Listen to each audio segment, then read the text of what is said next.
Listen up, I'm Ryan Pond, and I'm very tired. We just finished our 4.5 hour tournament match, and holy crap, longest Game of Heroes hour of my life. And now I'm going to commentate it, so I get to relive it twice. Alright, so my opponent, due to real life issues, was 2 hours late, but I had woken up early, which was a-okay. I just told him to take all the time he needed because I had the day clear. This was another international match, which was very cool. And overall, I like the gentleman. He's a gamer, as you will see in here. I am now recording. Sweet. And I am happy to be playing with you. I love your theme, by the way. What's your name again? Rubiont? Yeah, there we go. Rubiont. That's how it's pronounced. Sweet. Well, I'm excited to play with you. This is a grudge match. You beat one of my sparring partners. Now I must avenge him. Much anger, grr. Okay, but I would like to move to the Heroes House server, so everyone could watch. Yes, cool. So we can go ahead and set up. I'm gonna skip through the setup. We just left the call we were in and went so that other people could watch, cause people are enjoying the tournament setup.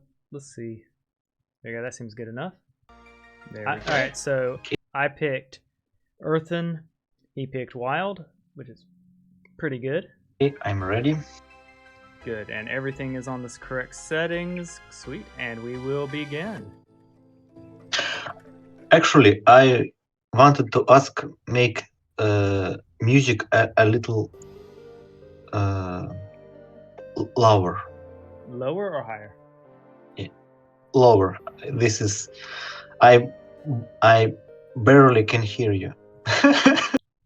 Okay, so I used synonyms there. I couldn't tell if he said lower or louder, so I asked him lower or higher. That's a good trick if there's a language barrier, because my lovely opponent here, I believe English is his second language. I could be wrong there, but I think that's the case. Oh, okay. Huh, that's interesting. I thought, yeah. My OBS is saying my sound levels is fine, but OBS is notorious for lying about things like that. Okay, so I'm back in the game. Turn. Okay, thank you. Resume game. Cool. Now what I'll do here, so I noticed I was in the north corner of the map, and that I could see most of what was over here, but I saw that I had a pretty good, not the best start ever. Like, I don't really need this material, so I wasn't going to rush grab it turn one. So essentially when I got my 3 heroes, I was going to scout a bit and then try to combo into having these 3. These 2 because they're closer, then this one because it's further away, and get some free pickups with my other heroes. Let's see. So we'll take our nice little start here, recruit our heroes, shaboom. Okay.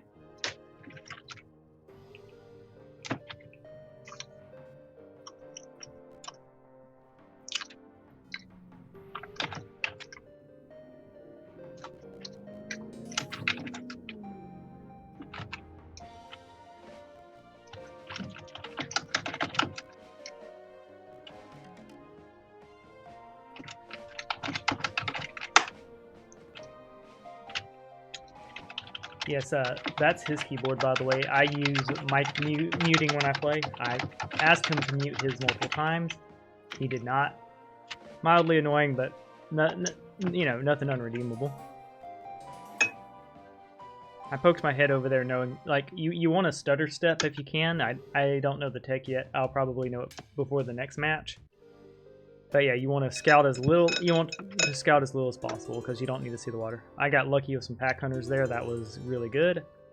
Pack hunters into a morale bonus. I am a spell caster, but morale early is just so good that I had to grab it just for tempo.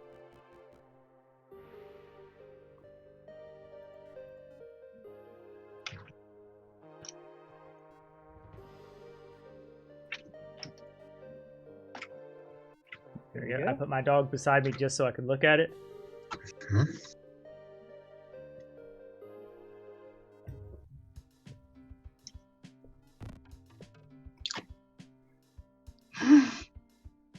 Yeah, he performed a hero switch here. He had originally started with the summoner, who is badass. But yeah, he then looked at his current build.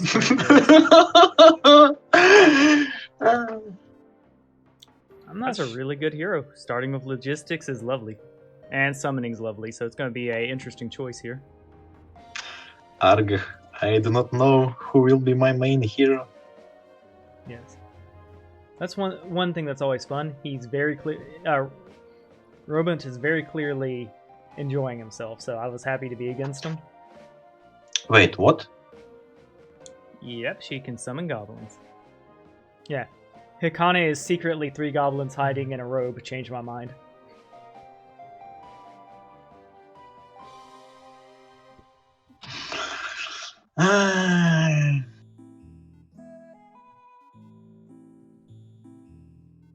I expected Rain of Rocks, but...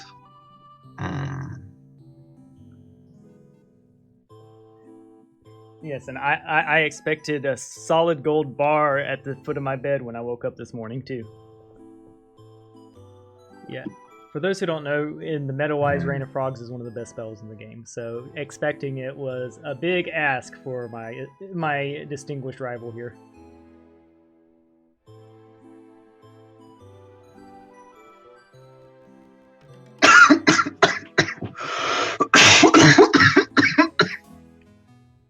Don't worry, we're on parsec. I was 6 feet. We were at least 6 feet apart during this match. Okay, so he's got a really good armor over there. And he's got a really good blade over there. It gets 3 attack, 3 spell. That has a leadership and another stat on it, so my opponent does not have a weak start. He also has Volcanic Cult there, which I believe would be good to put most of your stuff in there, except perhaps your anima. Because you might want to use anima for bears. I honestly haven't shown my wild tech yet, but I will definitely be playing a lot more wild because it's a fun faction, and it's a good one. There you go. He's got some Archie boys. Call of the Wild's a great start.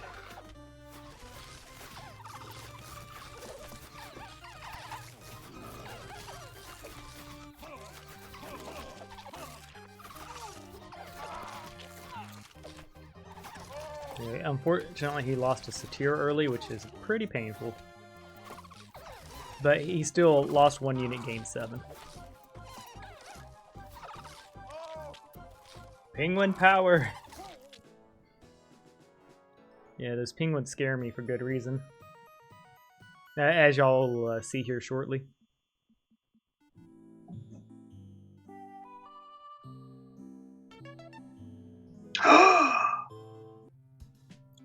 He forgot to buy some of his early units, which it's not a game-ending mistake, but it is a mistake.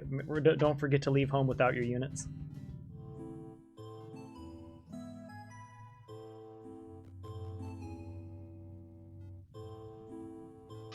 Actually, I'm not sure about strategy to take three heroes at once.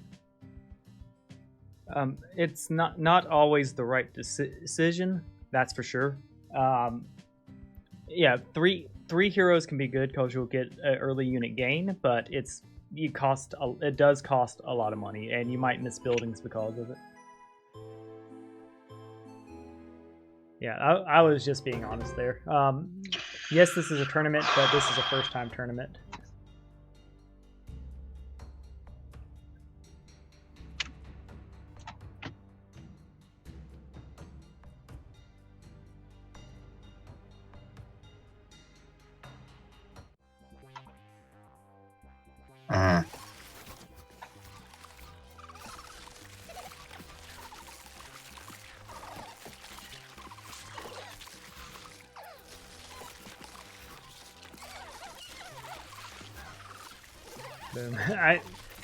Alright, I love flight because just watching them pick up and drop enemies is fun.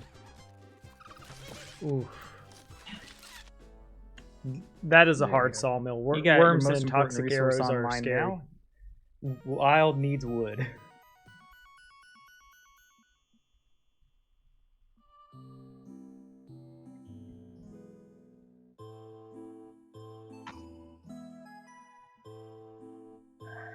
But yeah, it looks like the strategy he's considering there is getting Legion turn 5.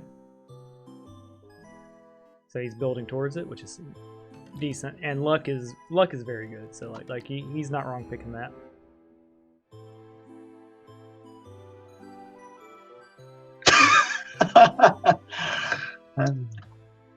Yeah, the sawmill's funny. It's like, would you like to sacrifice getting wood each turn to get even more wood? Absolutely. So yeah.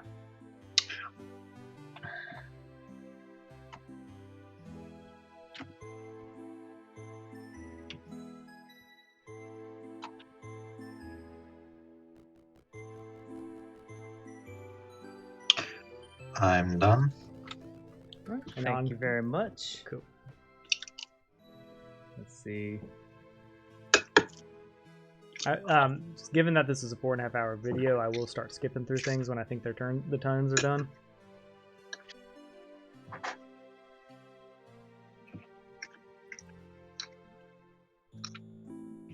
But no, let's see. So I went through here. My strategy was definitely to get some archers in there because the archers here are pretty dang strong. They're sturdy, so they aren't vulnerable to knockback like many of the other archers in the current meta. And there we go. They should give me enough DPS to take on some deckhands. That was a small mistake I made there. Could you that was please an switch unguarded to alchemy push lab. to- I should. oh. I'm pretty happy with my army setup at this point because I have 3 healers, 2 tier 5s, 30. Yeah, like I have because I bought 3 heroes early and all the units I could. I have a pretty dense army starting out here.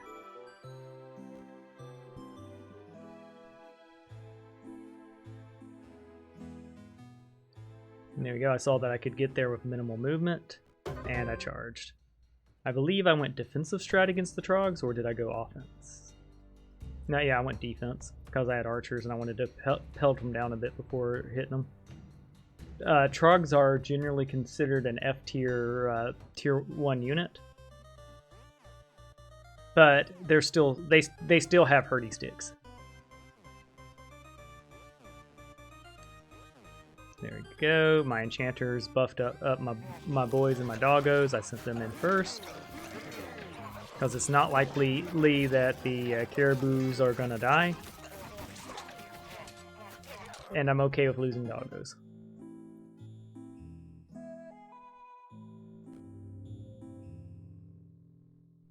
There you go. Then I went to the next fight. I'm feeling pretty good about these deckhands. The big consideration I was making there was whether I used mana or not, because I felt pretty powerful. But I then went conservative straights because I'd rather be down on mana than losing stuff. And some people will have words to say about the deckhands, but I respect them.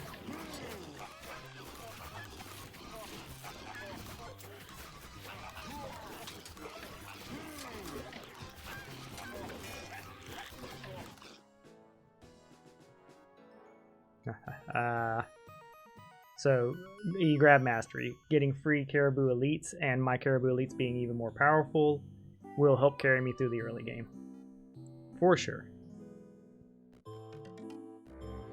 I got my cleanup boys working.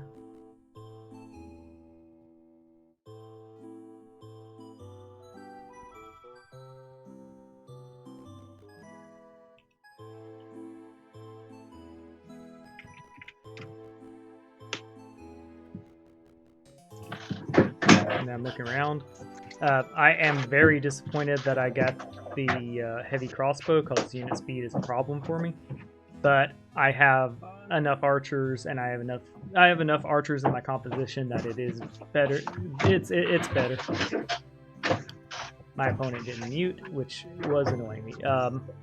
I never would say ban someone over being annoying in a tournament, but I do think that mute needs to be introduced as a tournament rule because I don't want to hear their background. And let's say if a friend or loved one decided to have an argument, they would it would mess with us. So I'm going around looking. I've got my pack hunters. I dropped a doggo behind because I'm implementing a strategy. I'm using a strategy I had picked up during my secret prep, which is instead of hero chaining, which is where you use heroes to move units, you use your units about 5 and 10 squares apart to weenie chain them. But I hadn't had much practice with it, so I was fumbling through it there. You see all the movement. There we go.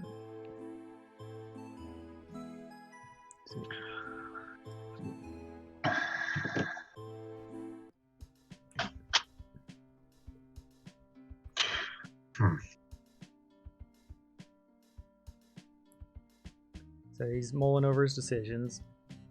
Since he's going with his warrior as his main, I don't think Guild of Mages was. I don't know which spell he was fishing for, but I wouldn't over Chaos. That's a pretty good one. So yeah, he got some spell power and some minions, things like that. Those were okay spells. I would much prefer slow or haste or any of the buff spells, but Chaos ain't too bad. Alright, so he's going around picking up stuff. He was correct. He did the correct choice there.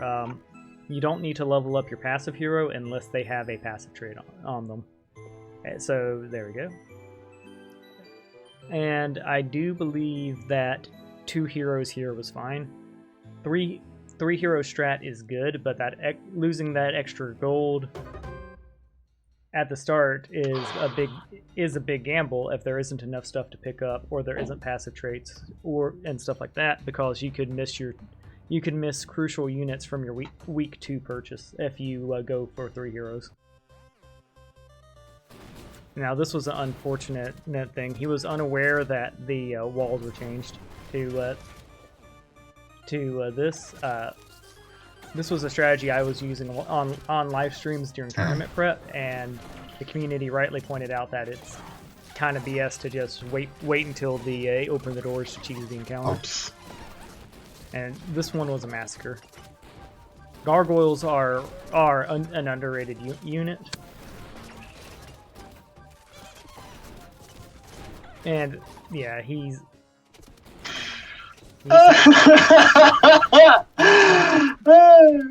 that was rough, not gonna lie. It was dumb. And you successfully fled though, so it's not the worst case scenario. No, I'm gonna say this: he wasn't dumb at all. He was unaware of the chain. So I don't think that this was an unfortunate outcome. In hindsight, I personally would have been okay with a reload, because it's clear he didn't know about the update. But he didn't ask for one, and I don't know how others would feel that. Let me know in the comments below if a restart there would have been fair.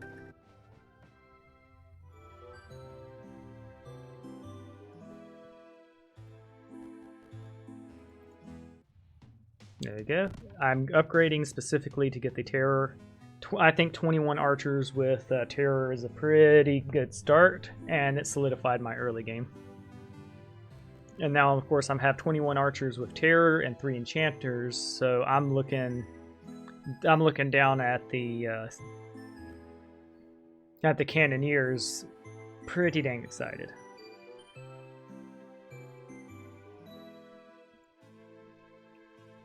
And I went here first because, yeah, see, I'm at the point where it's at skip battles, this is also why the very first turn 1 rush isn't as important, because as you buy more units and stuff, you can guarantee the W's.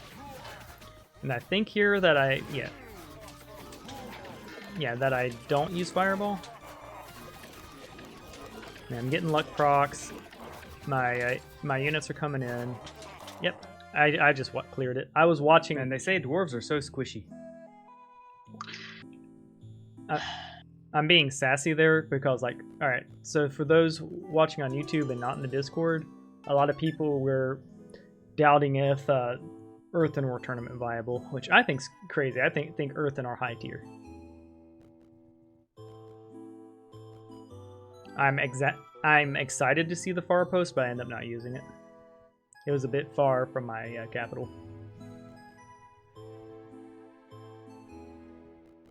I did the count here to see if I would ever use that campfire for the +4 mobility, but it was just too far away from the far post. So I just grabbed it there for the money. When you see a campfire, don't just immediately pick it up for the gold every time. Consider, can I use this a little later for tempo?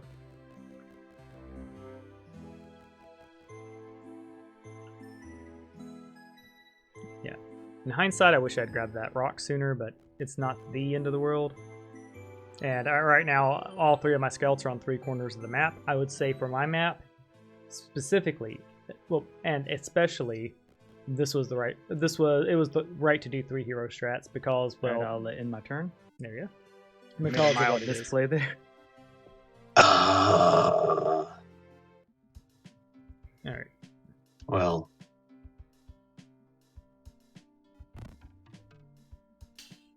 There we go.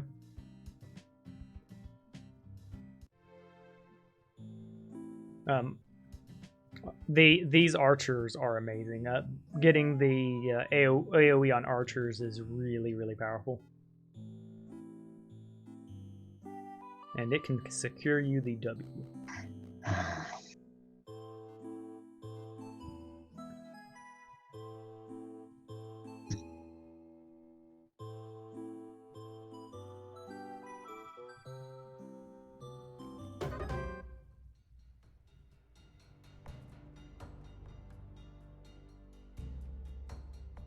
There you go. I'm one of the blast these guys out. These guys are incredibly tanky. Having both arrow protection and warding makes them a lot more dangerous than they look. And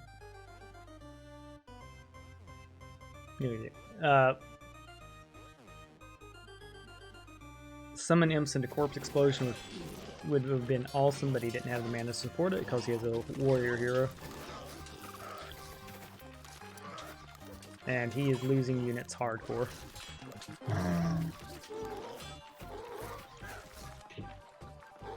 Yeah. I think this one's a wipe. Yeah, because they have arrow protection. These are unupgraded archers. Yeah, this one was... Honestly, this is the point of the match I feel was the end of the game.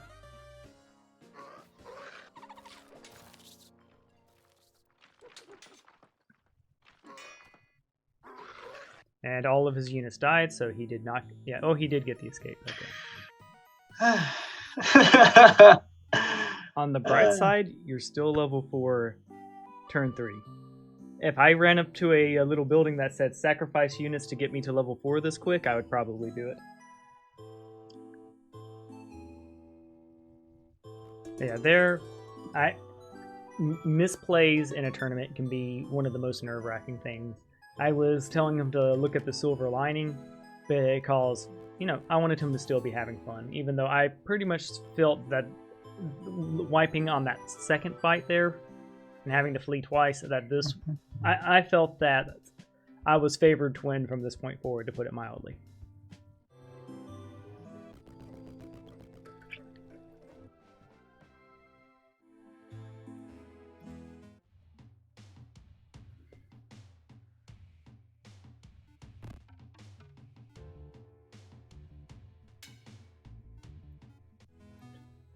Yes, I know a lot of people have heard of hero chaining, but have you heard of weenie chaining? I was waiting to use that line for a while. Like I was, yeah. I didn't do it fully correctly because it didn't get it all the way to my hero, but I'm okay with that. Like, there you go. Even unoptimal weenie chains are strong, and that got me my 10 boys, and I got them. The reason I chose them over the ice engines is because they have retaliation, and their upgrade has AoE. So I was picking them as a counter to Anima.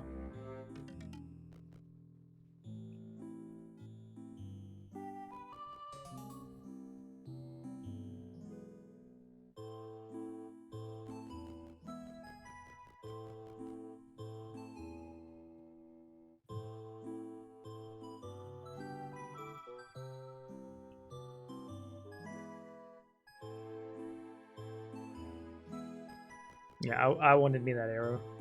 I'm gonna be honest. That sulfur mine scared me. I mean, like the going up against the Tide Tier 3 units that can do Death Strike and AoE and other stuff. No, thank you. You can keep the sulfur. You clearly want it more than I do.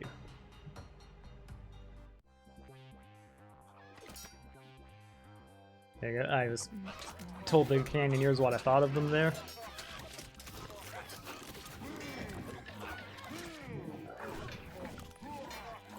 There you go. And all those trumpets over the heads are from that morale bonus gap from Wish. This was a great start.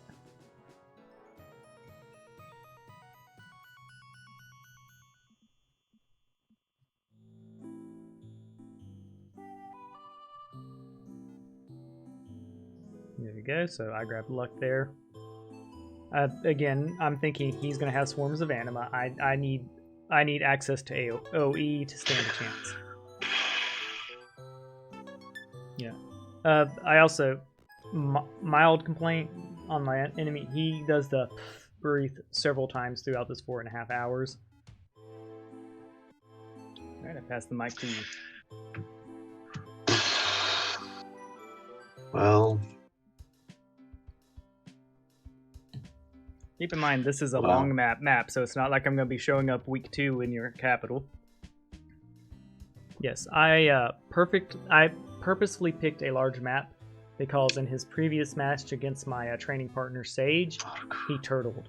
I was doing very specifically a anti-turtle build, so I baited him into doing the strategy I felt he was going to do. And I was correct. He picked he picked the same faction and he used the turtle tactics.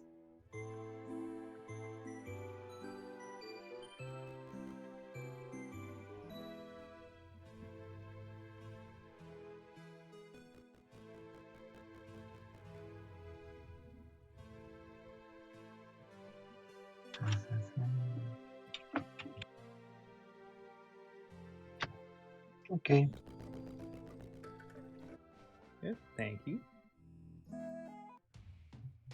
There you go. I'm looking through there.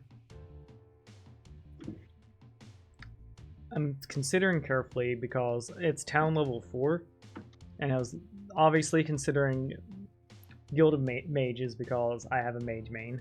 But I see that there's an infirmary there, and even though I've had almost no unit loss, I wanted to get runes up ASAP because it's part of the combo.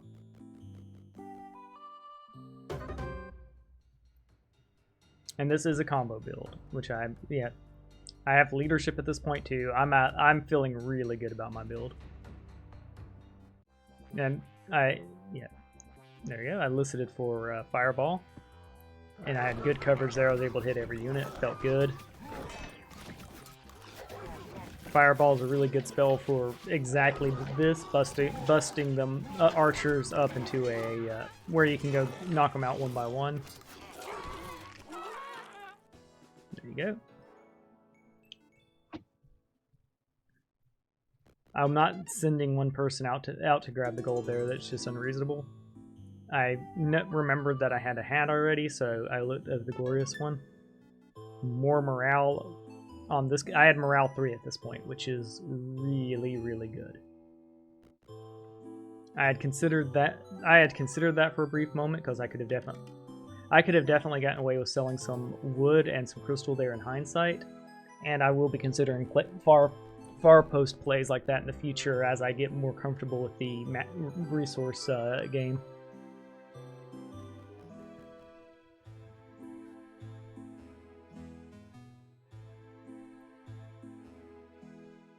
Yeah, and I possibly could have bought some sulfur there since the trade prices were good. Because yeah, I just pretend there's no sulfur mine there.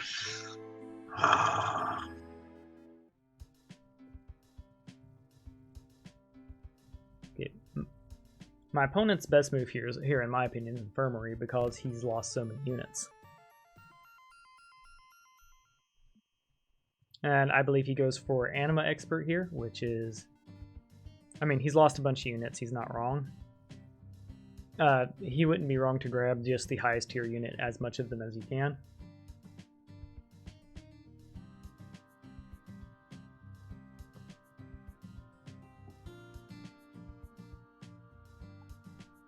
There we go.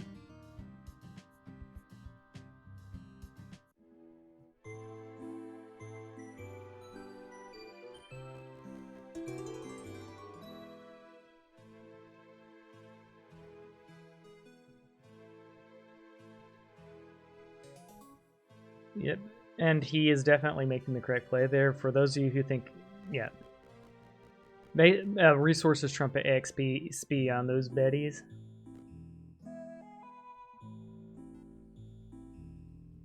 And I think he's transferring the weapons there to try to get the weapons over to him. So he hero changed his weapons over, so that shows technical skill.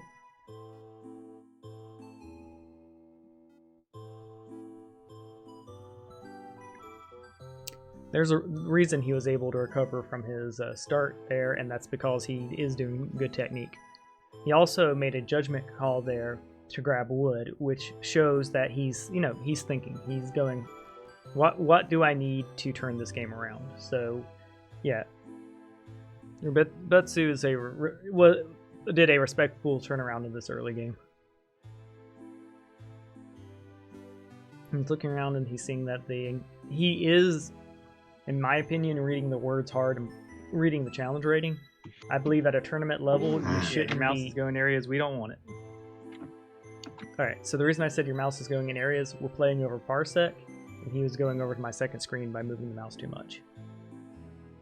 I don't know if that's a common problem with Parsec, but in my practice matches, that didn't happen that much, so if you're playing Parsec with someone and you stop being able to control the screen, do not click, do not, just let them know, and they'll probably just scroll it back. So I had to make a choice here between Rune Forge and Rune Altar. I chose Rune Forge because I felt it was important, and I wanted to get it immediately. And I still had one more day to get Rune Altar up before the turn of the week, which is important for the unit growth.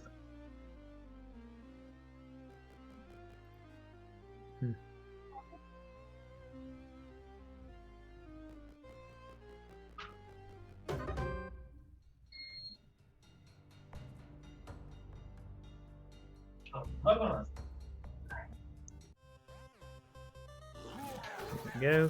Enchanter's got my boys. I went. All Moondoggos have Blood Ore on them, so you want them out ASAP so that they don't become giants.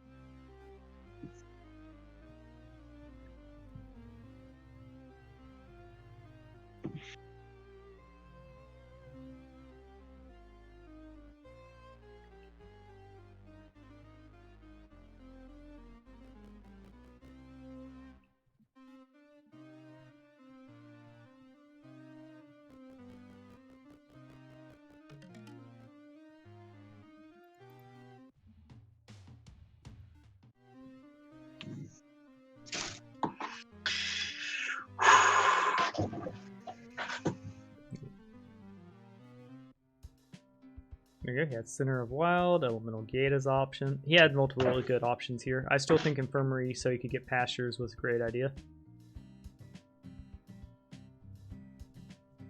I think that's what he's considering at this point, because, like, yeah.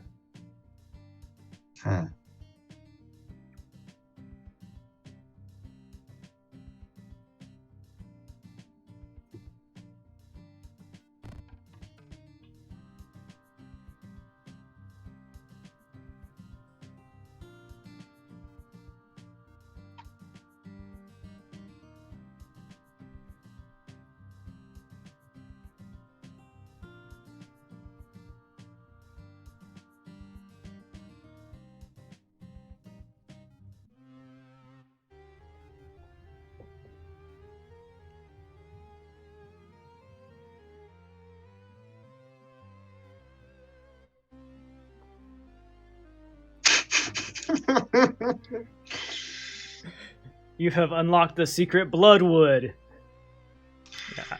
Yeah.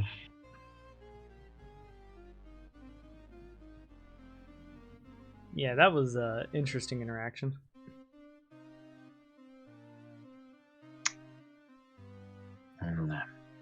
Yeah, the fact that the guy up there overrode the hero down there was unfortunate, and it really was counterintuitive. But basically, if you have only one resource, don't camp two. So that was just a technical error there. Map particular, first week setbacks aren't a death sentence. I was saying that because I was balling out of control. And I knew my opponent was nervous, and I wanted, this is a game. I wanted him having fun. Man, Griffins are the BS. Like, my poor dog. Rest in peace, doggo. Stop playing with my doggos.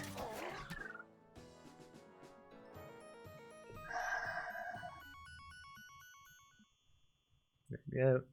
So yeah, blood warping was my build.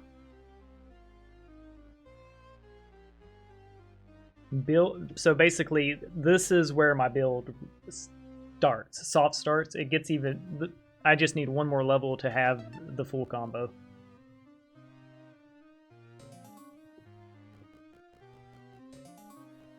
There we go.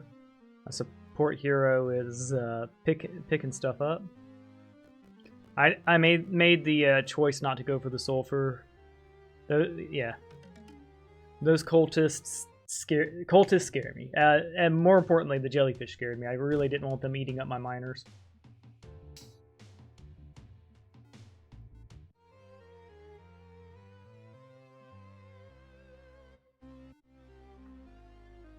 Yeah, so and that is a, let's see.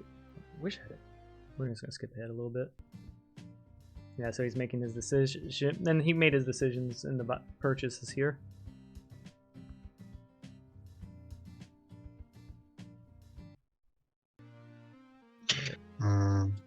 So yeah, he had purchased elemental gate rocks, I believe. Let's see. I'm going back just a wee bit. Yeah, he purchased. Right, he had purchased his elemental gate there.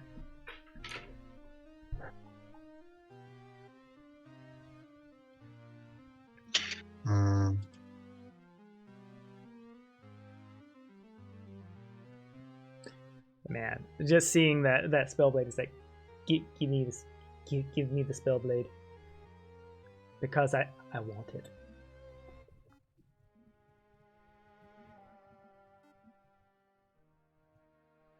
I'll fight jellyfish for a spellblade because of that. Yeah, and at that point I had blood warping already, so you better believe I'd be beelining that.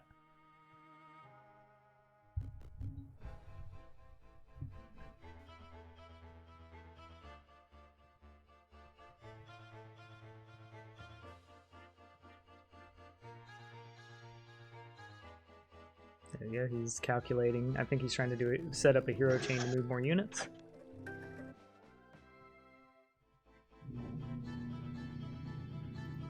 Okay, now there's a known bug right now of caravans where they could deplete movement, so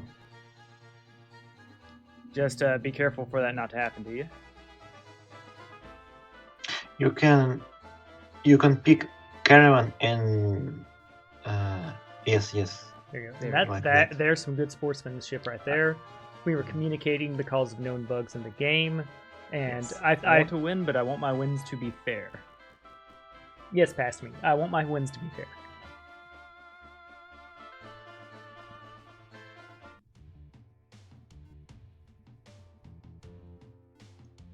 There we go.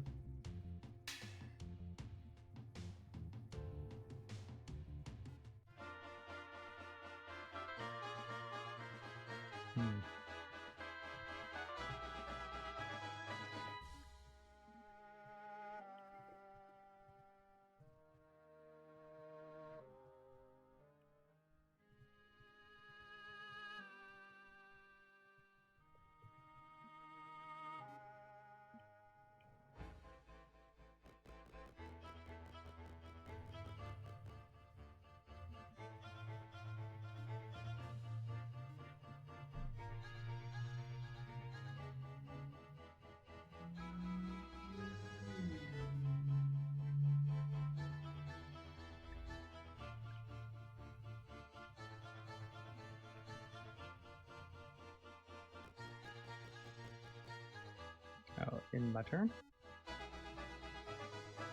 Okay, we got Verdant Wild going.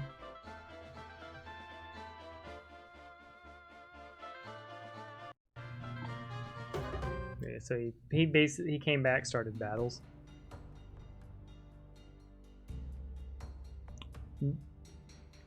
These shieldy boys are good, but they aren't take on 14 archers good.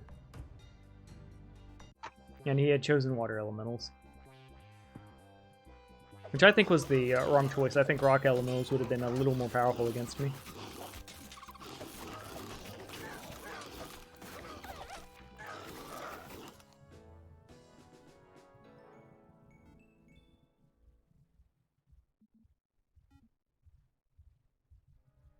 Uh-huh.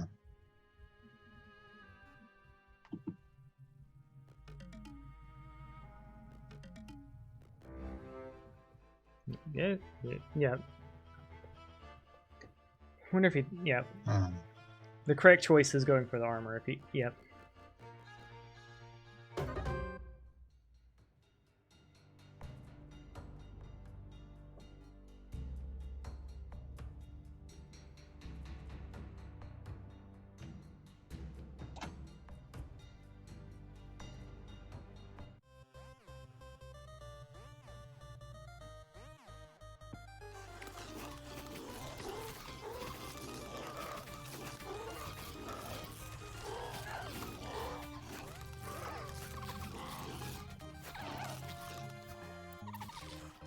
Shaboom. Yeah, so he tore through there, no question about it.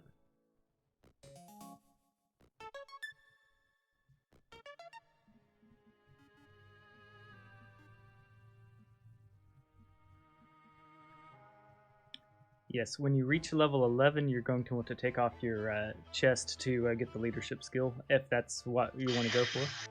Yes, I remember it. Yeah, I was just letting him know bug. In the current version of the game, if you reach a level and you have the item, when you level up, you won't get it. So Now, if the two of us you are are doing the a build same, that and wants one of to us stack, is going to have to change to stock up you and have to do do it. Yeah. I also joked about us getting the same here, the same armor.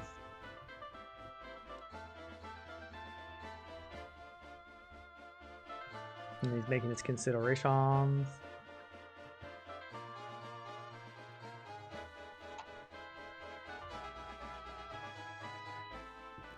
I think I can try.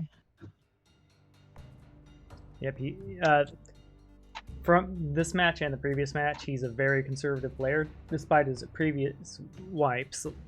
And all that would kind of indicate you otherwise. No, he doesn't like losing units and things like that. And from what I could ascertain.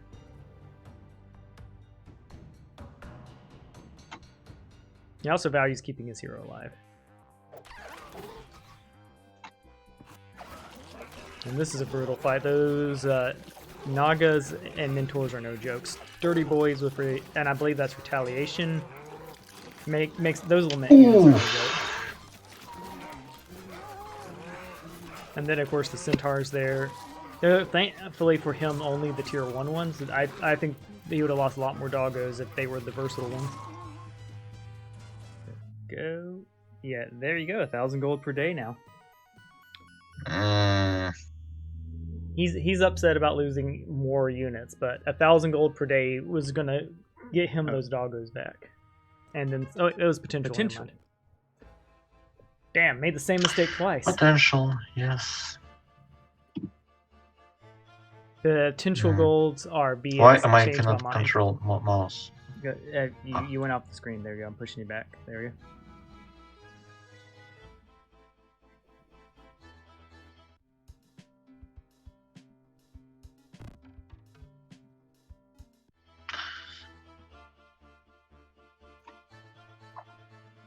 Yeah, and I'm also trying to.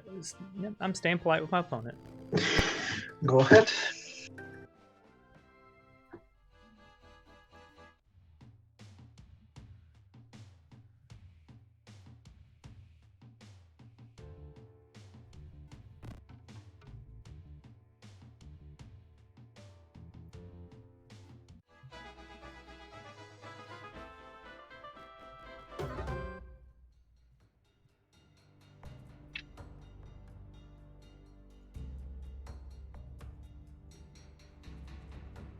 There you go. I gained myself some moon beasts, which I'm pretty happy about.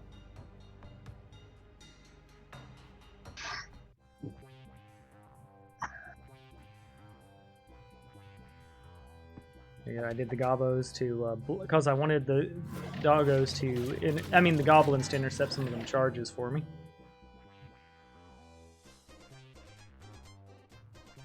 Yeah, I did not know where to put this fireball. There were so many good options, but I think I decided scary units needed to go.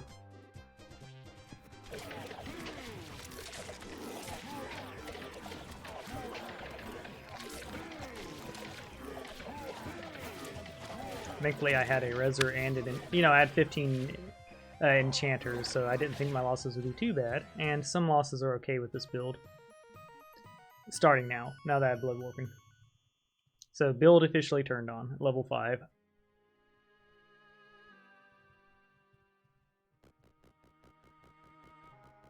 There we go.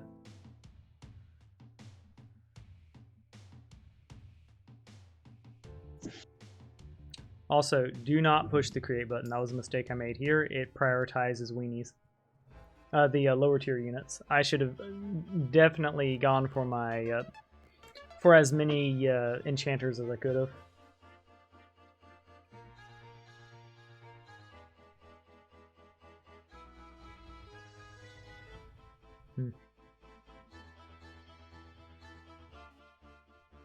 I decided to camp him because I wanted to get stone, because I knew stone was the requirement for more enchanters.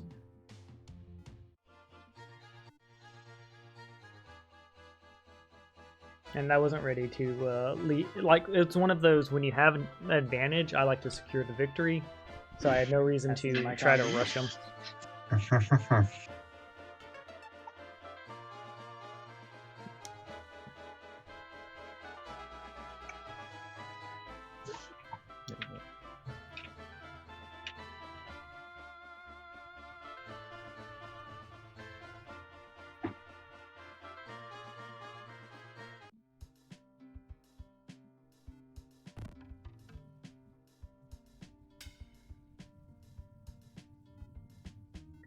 Yeah, this is not the army you want week 2.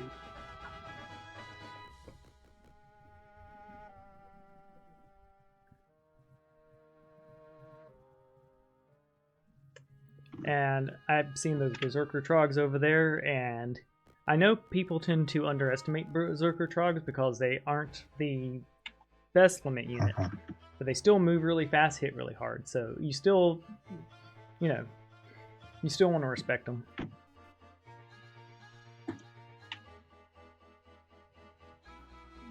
Wild Call is interesting.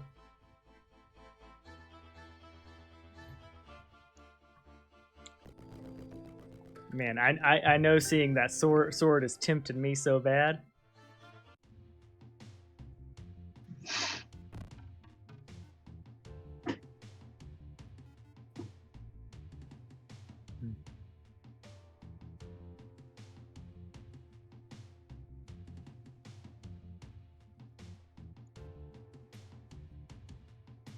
Yeah, this needs to be more intuitive. I was like, all right, I want to upgrade my boys.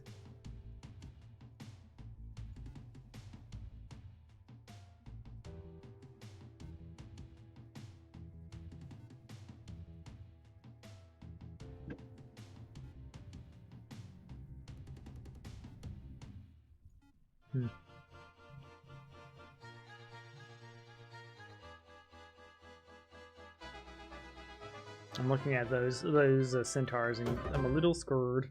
But I had blood warping at this point, so I was okay with some casualties.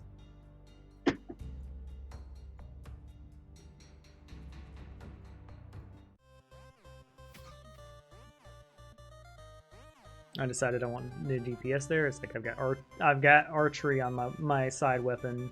I've got the archery magic. I'm feeling pretty strong.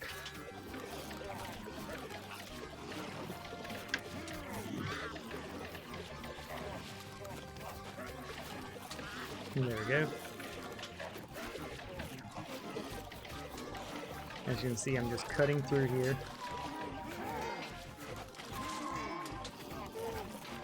Yeah, at this point, I'm feeling pretty confident. Like I did lose 7 units there, but I had 1 res back. Yeah, it was 7 at the total. I felt this was a very crucial turn for me, so I didn't want to mess that up. And I was able to convert that tier 3 unit to a Caribou Elite, and that's kind of where things start balling.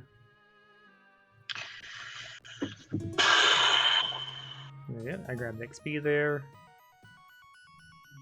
Looking at the different things. Mysticism, all my spells being more powerful is great.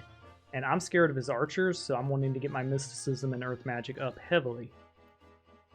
Because Earth Magic is one of the best ways to deal with crowd control, because you get access to Hex, get access to Hypnosis, you get access to Devolve, you get access to Evolve, but that's not for this build. Pass it on to you.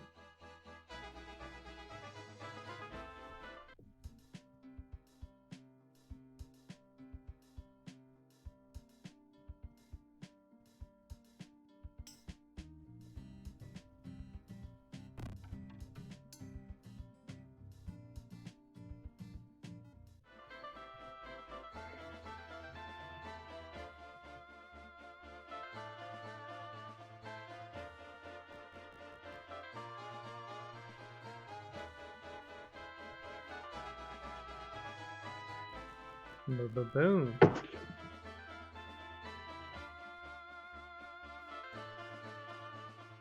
Yep, so he pulled off the chaining there.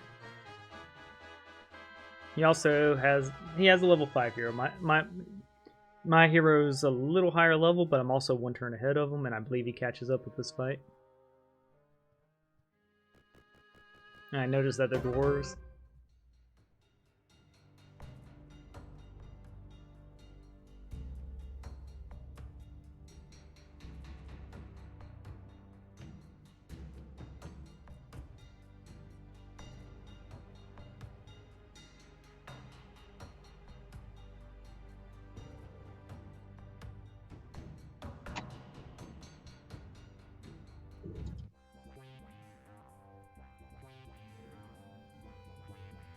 There you go. He summons them to distract some of the archers. Summons to distract. Summoning on top of people to distract archers is it's just good. Every dwarf, earthen casualty just strengthens our grudge. Yeah, grudge is the main mech of earthen, and it is strong, especially for PvP, as you'll see when we get into the climactic battles.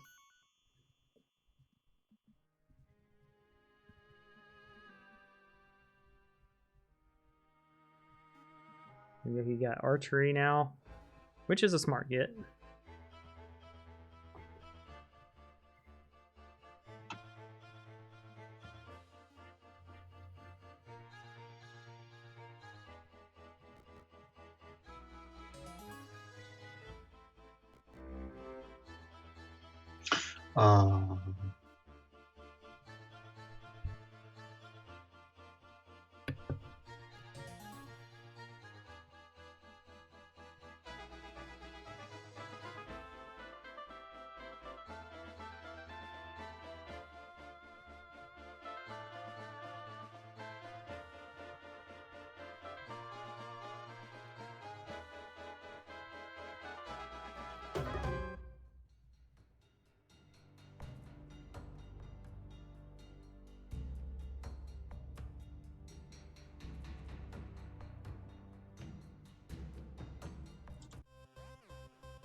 Go.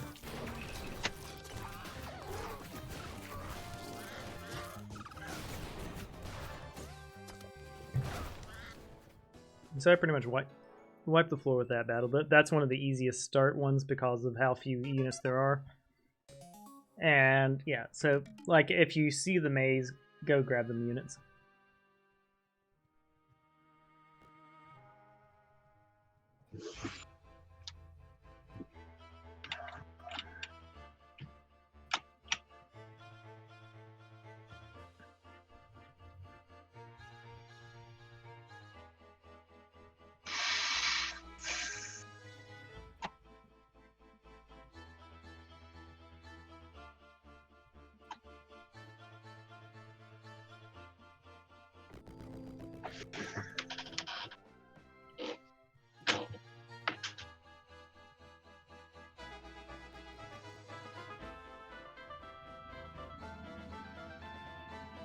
This building is banned, so I'm just ignoring its existence.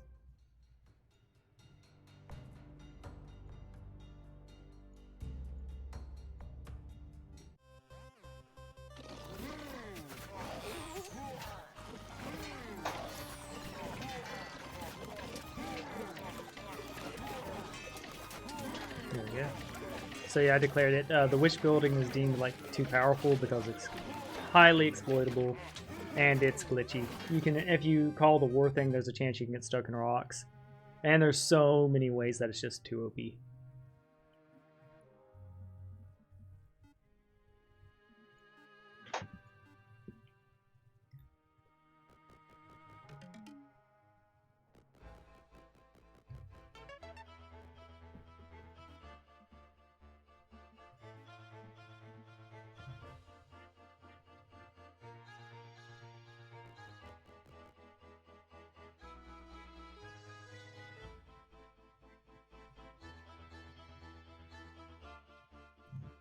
Okay, so I can go fight in front of it, I just can't activate it.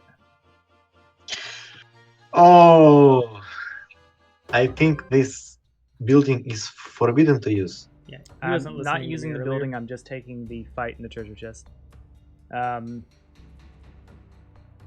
Yeah, so I don't worry, I'm not about to call you over.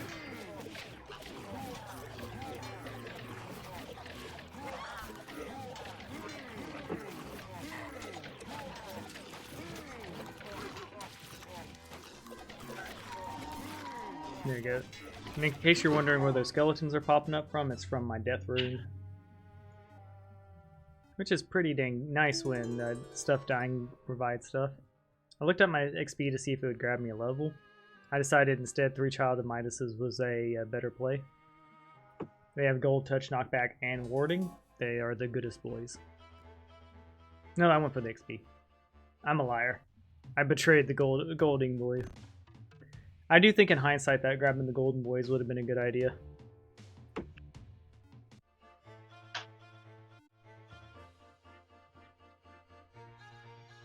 There you go, passed over. Pum, pum, pum.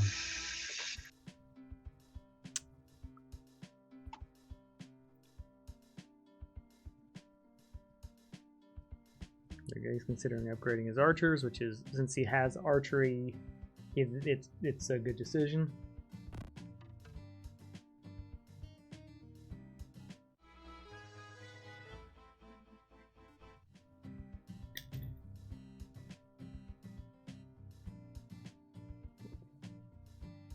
Wait, Thank you, Pat. wait, where is level up? Oh, okay, so we're gonna skip ahead a little bit. This, basically, he and I both were not aware that the bonuses you get don't work, so he kind of stays here until we get judge confirmation that, there we go, so we're gonna skip. There you go. I think that Hitting that's the why we did it. marketplace and getting Because two- we two wood. had reloaded and let him try again. We were just unaware. Alright, skip ahead a little further. Basically until the building goes away. There you go. Started a battle for the sulfur.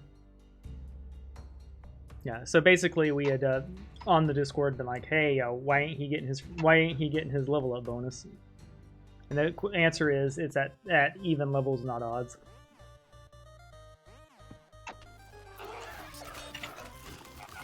That was a good score about it. I was like, I want to reload.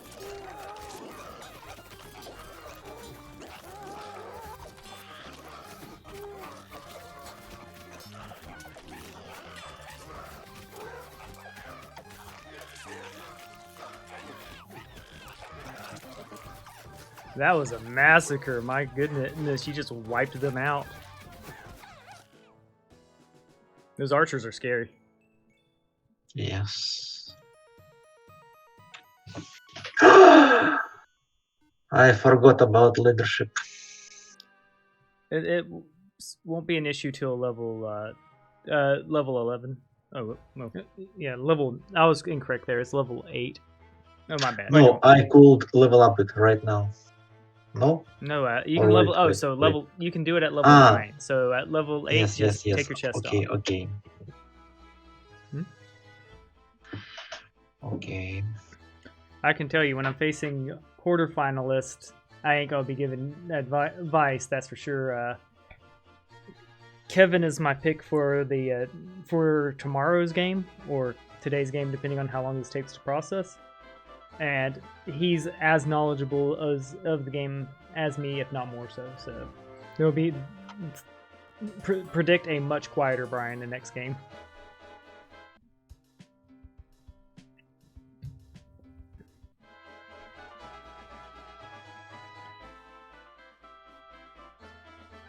There we go. And he's going through and he has decisions on whether he wants to push out or go for the loot haul. I believe he decides on the defensive strategy while I'm already out in zone 2.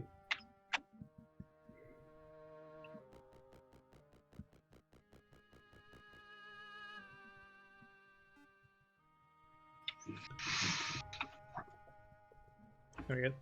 And I didn't make mention of the time he was taking on his turns at any point, because, to be frank, I don't care. I had all day.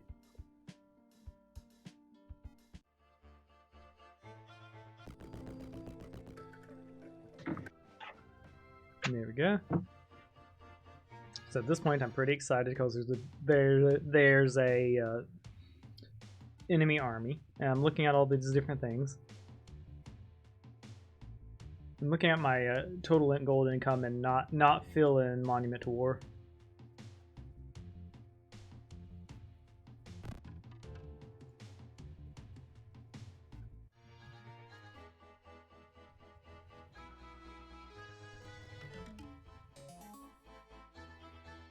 And of course, I'm super excited to see that the first town's a fire town, because that's going to give me access to free levels on my heroes, which I had economy stuff. I had access to the portal, which everyone agrees is pretty dang powerful, and it also gave me access to healing tents, resing tents, and ballista, which are amazing. So I'm feeling pretty high and mighty at this moment. Thank you, love. This is gonna be a long thing, so having some tea is absolutely nice. People had asked me, "Hey Brian, are you gonna edit this down?" The truth is, I'm still under 100 subscribers at this point. I don't have high editing skills. I need to learn those skills to make edited down videos and do edited content and stuff like that. I'm gonna skip ahead a bit though. Yeah, because I was just fooling around. And the further we get into the match, the more Trickers must pay the iron price. Yes. Wait, oh no! What Chatham are y'all from the doing? Fraction of Disorder. Don't go in front of the tank. Okay, so this is exciting. This is the first match where I start purposely Aetherlings, sacrificing can't control. tier 1 units.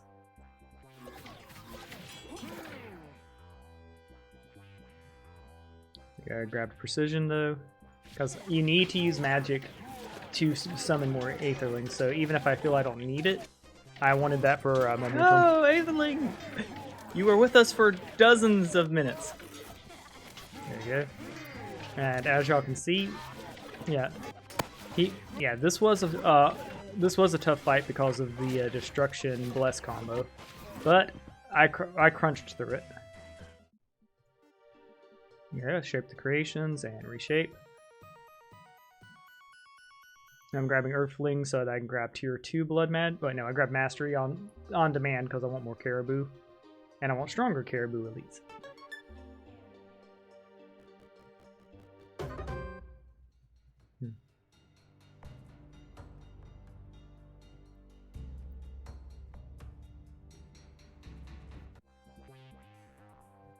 There you go.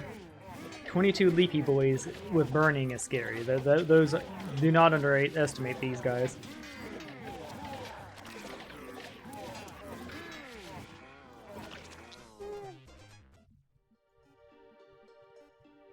There you go. And the reason Blood works so often for me is because I'm upgrading tier 3 and tier 4 units to tier 5. So if you're trying to use Blood Warping strategies, you want to focus on getting... You don't want to be upgrading tier 1 units to tier 5. It's bad economy. The higher tier the unit that you're Blood Warping, the more often it procs, and the more units you'll be getting. Now I see a ship, and I'm wanting to do ship plays. So, but I messed up here and messed my economy up.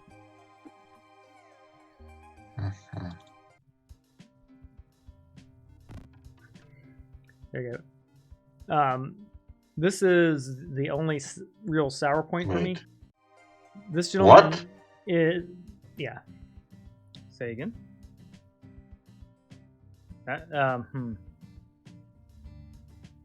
Maybe the town. Okay, maybe the town level reader's a city off, and next turn when you upgrade again, you'll get your level upgrade. Oh yeah, that's where I kind of figured it out. I think we're gonna skip ahead a bit. That was just 2 players being wrong about the game.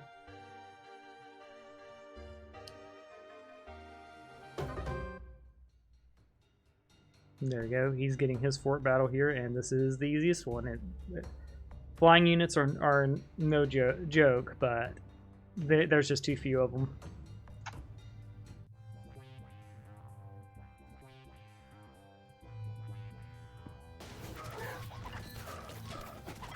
There we go. And the summons did a pretty good job there, forcing the teleports out of the elemental there.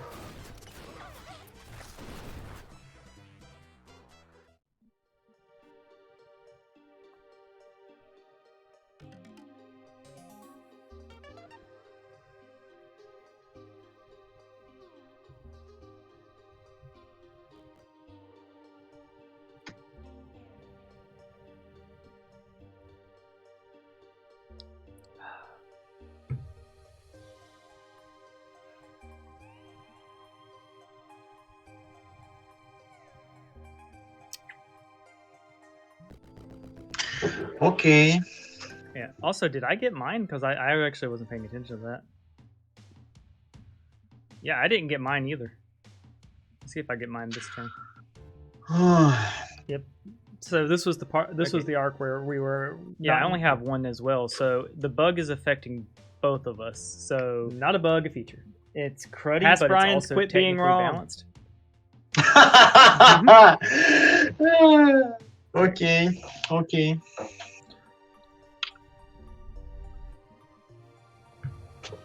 But yeah, I'm willing to rematch on a different version at over something like that. But it's rough.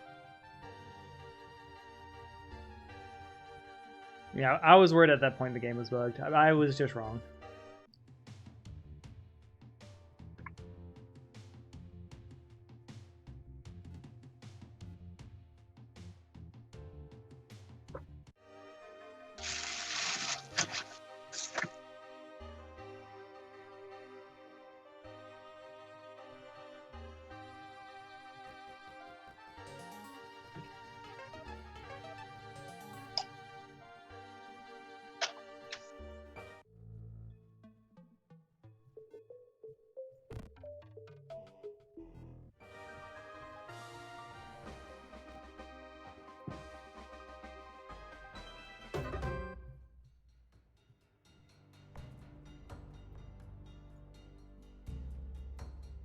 I misplaced the Aetherlings, but I think they die anyways because they're Aetherlings.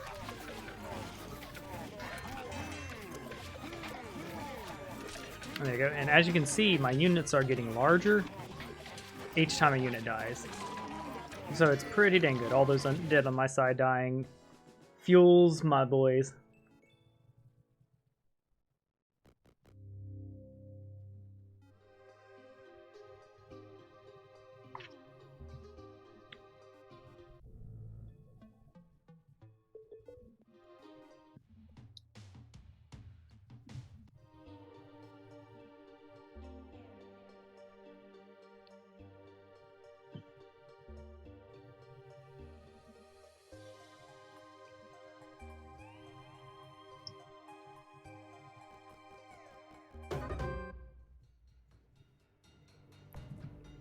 Yeah, I'm nervous about this one because Holy Griffins are no joke. And none of those units are a joke. They're all powerful.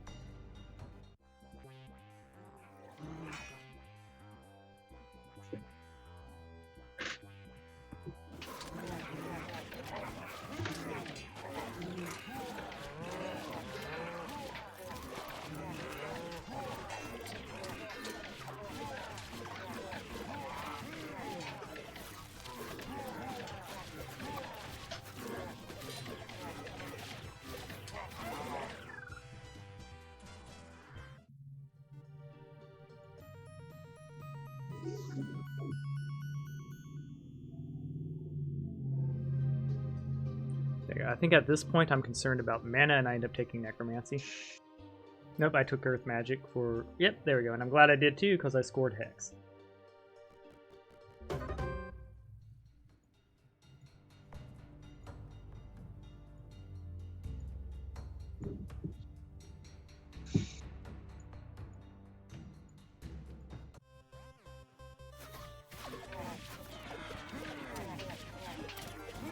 we go.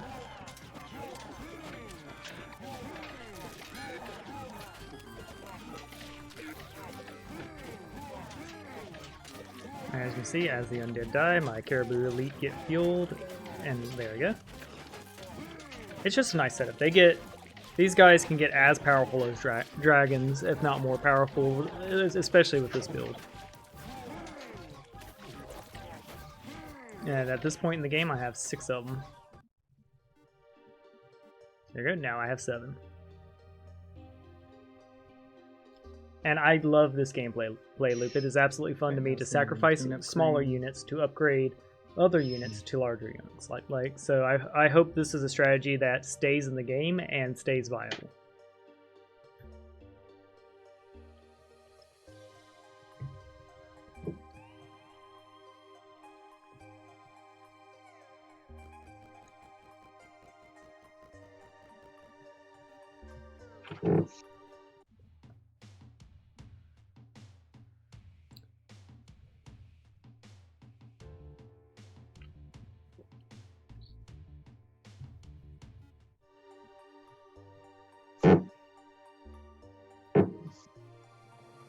That's a squeaky chair, I assume. And that was him, not me. My chair, of course, doesn't squeak. I got myself a secret labs, boy. Woo!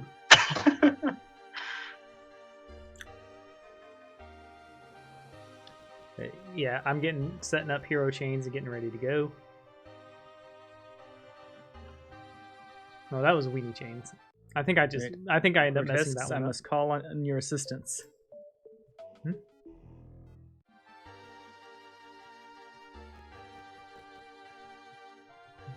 need to get better at painting these out.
Yeah, that charge line there is just hard to deal with.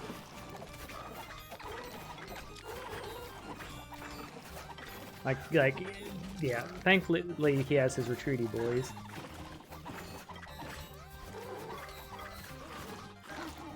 There you go, he lost one, but they successfully made it off the map.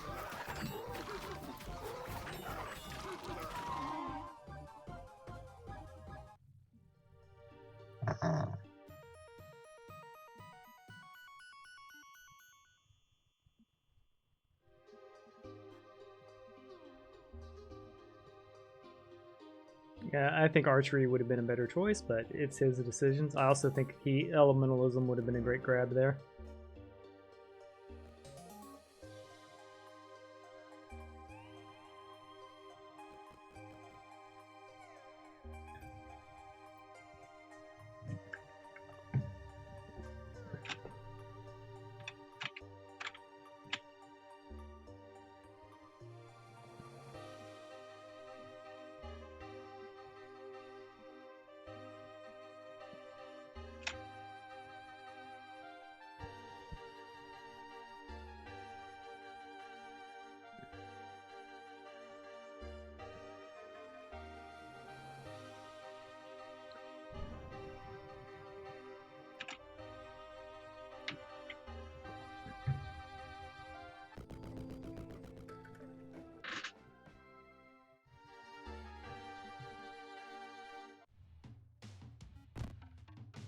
There you go. It's an obvious choice there. I've got Caribou Elites. I'm going to make them.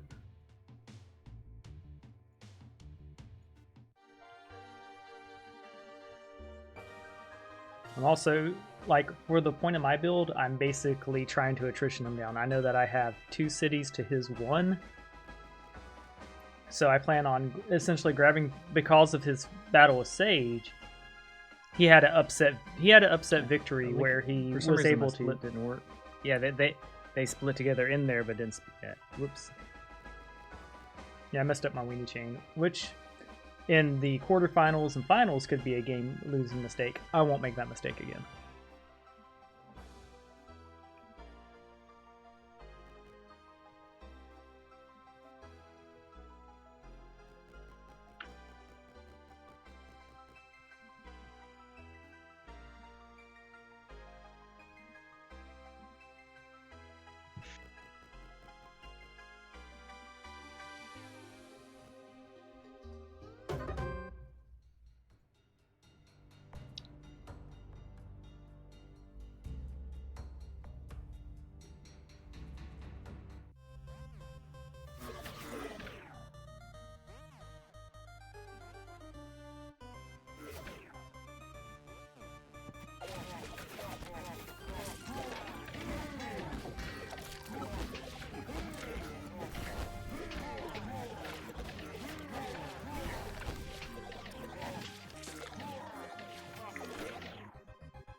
There we go. I got myself a nice little gold sack.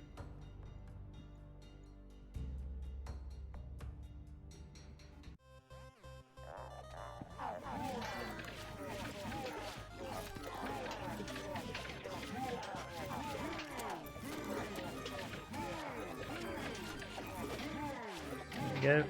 And at this point, I'm feeling pretty strong. I've got a strong back line of archers with archery trait. Yeah, 1,000 gold per day income is insane.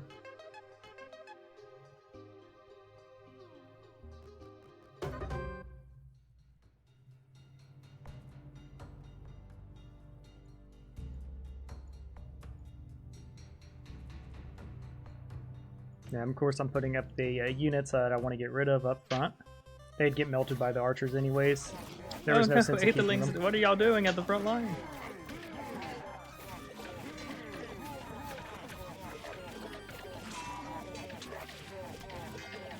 One thing I don't like about the forts that needs to change, I have no idea how to target those archers. And the AI, the second there's a wall down, they start ignoring the archers. Which doesn't matter here, but you'll see later, it really matters. Because it's the primary part of my opponent's strategy.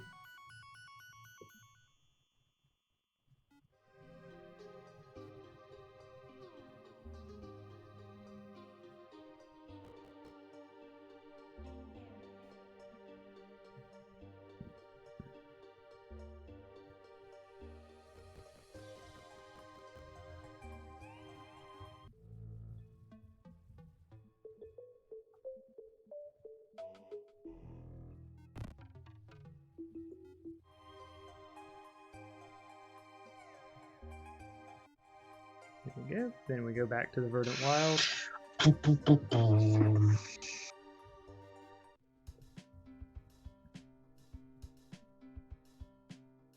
His infirmary is slowly bringing people back. So his early game losses is essentially change into a economy loss.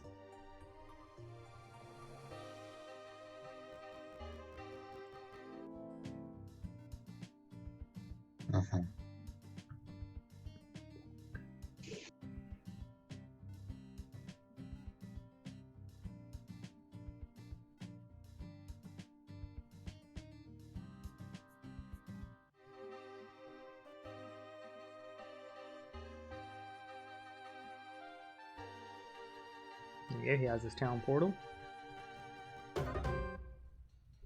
Oh.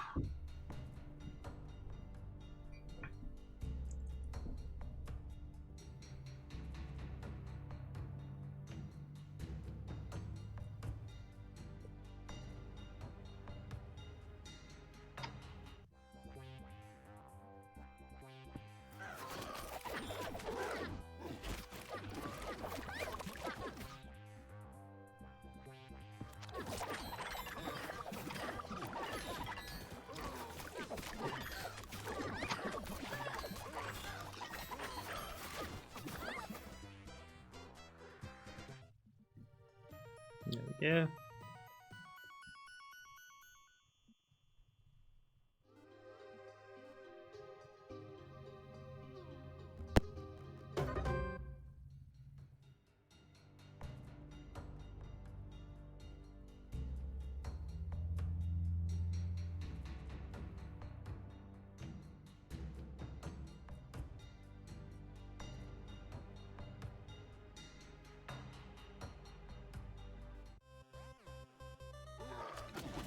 Yeah, his archers are getting intimidating.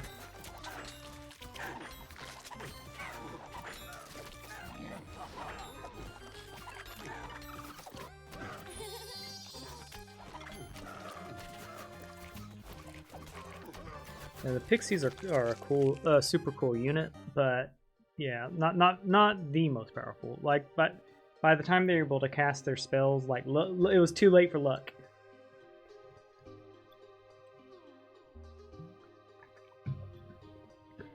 So I'm kind of glad they're yeah. So Traveler's Boots are really good. Movement is king in this game.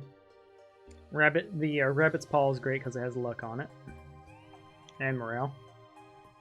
Yeah, at this point, the Friar, if he can't beat Friars, he might as well concede. Like there is, yeah. Okay, your turn. Thank you very much, because I'm a coming.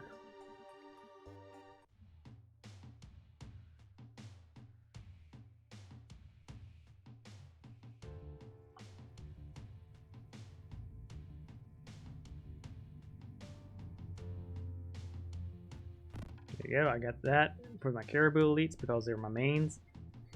So now my Enchanters and Caribou Elites have the fort buff.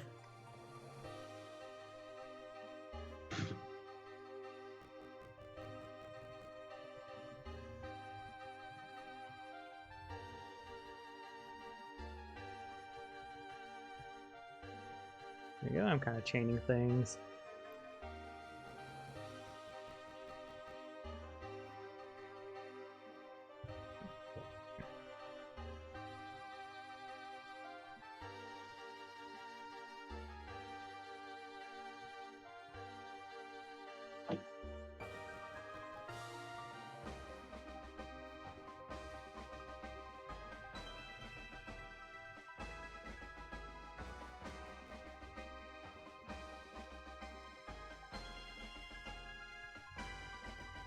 Yeah, I just sent my hero to go pick everyone up.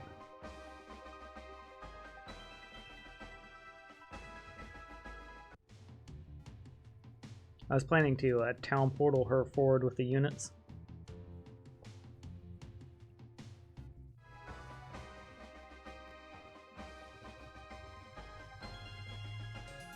Alright, so yeah. This poor hero here, his job is to just pick things up.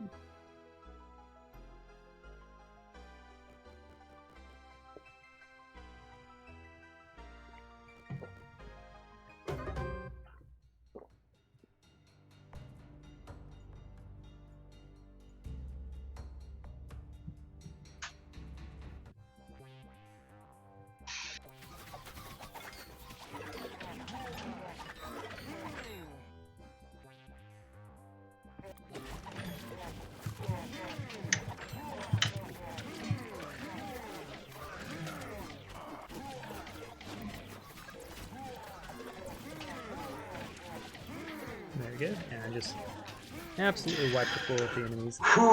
You are unstoppable. Do you want to concede or do you want to keep going? Well, I think I still have a chance. Okay, I believe in it. I was just asking for clarity, not sassing. That's a-okay. Okay, so I knew from his last match with Sage that he was going to try to lull me into a false sense of security and lull me into attacking, because that was his plan with this build. So that's why you're going to see me repeatedly ask, are you conceding, to get him to shut up about egging me on to attack. We'll play this match as long as you want to go.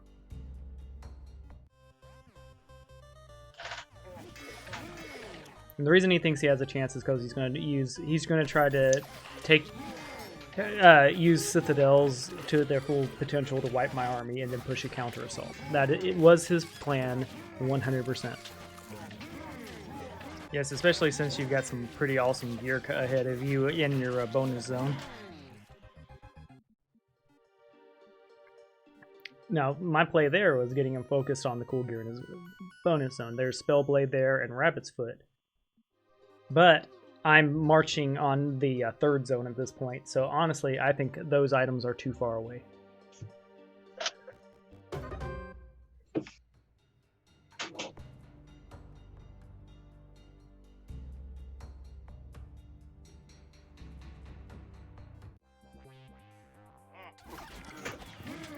There we go.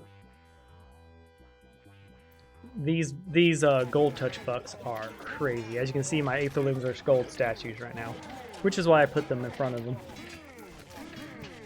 Definitely, if you're up against gold touch enemies, sacrifice the little guys because it's an insta-kill.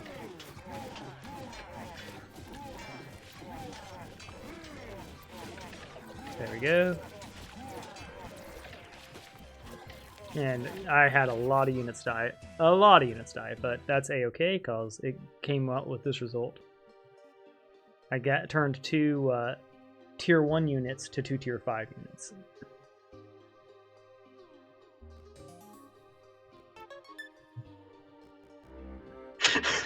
I needed sulfur, is what that came down to. And I'm too far out, so I didn't want a whole bunch of loot there for my enemy to pick up. No, rival, not enemy. That I would definitely play with Rubuta. I'm just gonna say robot right now. Wait, it seems to me, or you can see my territory? I can technically see your territory, but I can see it during your turn, and I was not looking. There we go. So I can't see it on the mini-map, but I can just see it on the map, which is interesting to say the least.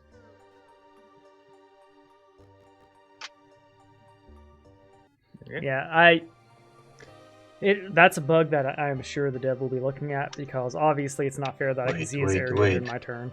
What? Why you can see me and I cannot see you? That's unfair. Why? I do not understand. I will send the save file and my game files to the dev/judges after, but like, yeah, this is weird. Yeah, that offer's still open, but yeah. I'm so much confused. Yeah, I am as well. If you want to rematch tomorrow because of the multiple bugs, I completely understand. Yeah, I was fine with the rematch, and I'm fine with a casual rematch still too. Like I'd play with Roboto, even though, yeah, I do have some complaints about his strategy, but that's a game problem, not a him problem.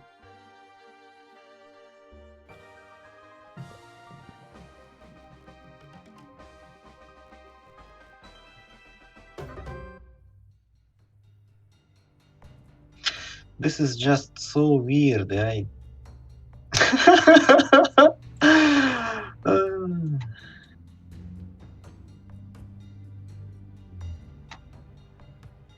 But yeah, this is the tournament file directly from the Discord. Obviously, there I was getting ahead of. No, I didn't cheat. And I don't think he was accusing me of that. It was just that would matter versus, oh, this is weird. I want to play with integrity.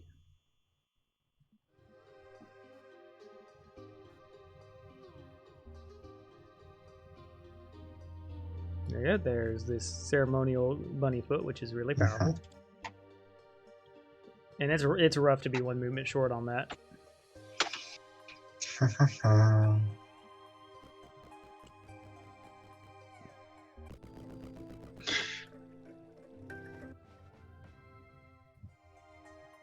Okay, so there's a second city there, but I'm not developing the forwardmost city for a while. It's not it's more important that I get my jungling done than I get another city early, so that's why I chose this fight over that one.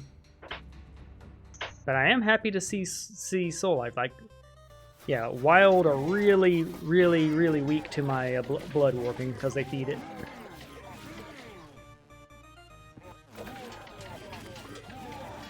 There you go. I calmed them down for a second.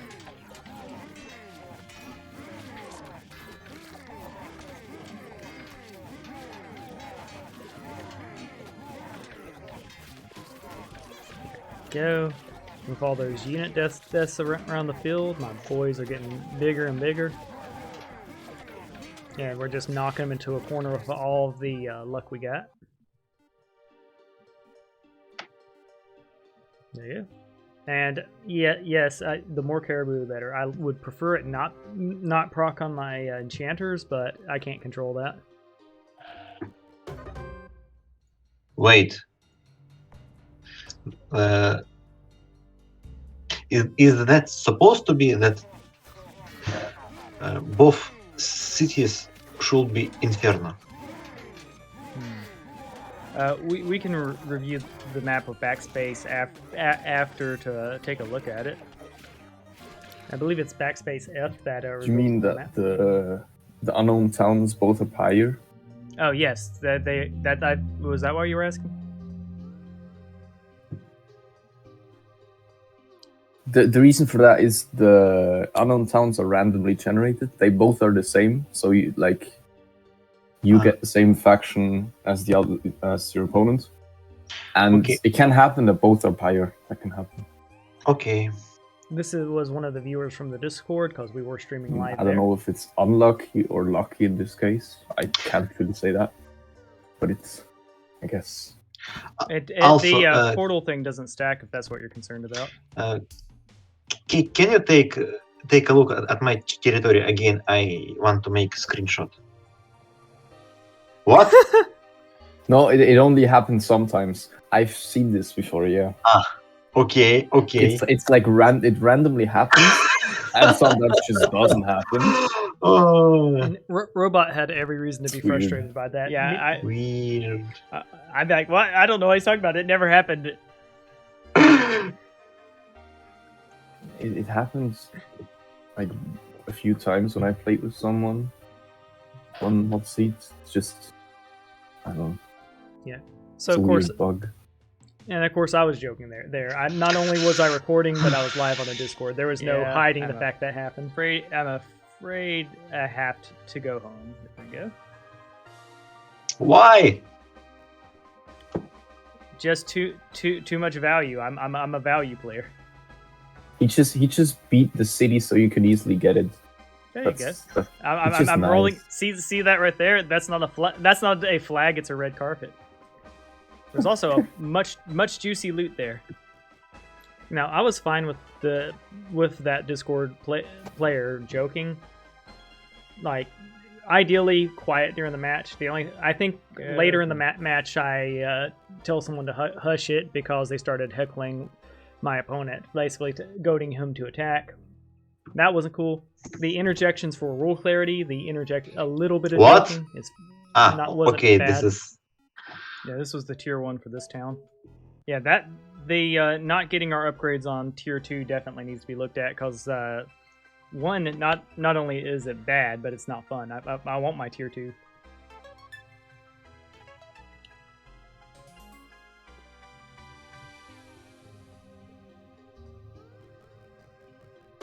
What level was your city when you tried to get the tier 2 upgrade? It was going from it was the second one because we got our first upgrade. Both of us got our first upgrades, but we didn't get our second upgrades. Because you don't get the second tier upgrade on level 3. It's like I'm not sure what it was. It's like a 3-level difference every time or something. Okay. So it's the game's. We just were misunderstanding the game. It was working just fine. I think so. I'm not sure, but I think that's how it is because you either get the upgrade, you get new buildings, or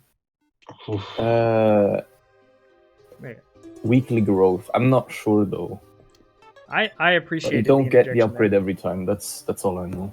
Okay, good. So that thank you for confirming that for us, because now I would have just left this weapon on the ground because my opponent should know that I already had it. Like that wasn't a whoopsie leave. That I believe he did this by mistake and complains about it a little later. But I already had this weapon, so I think my ability is not working. Which ability? That one that should turn my units into more powerful after battle.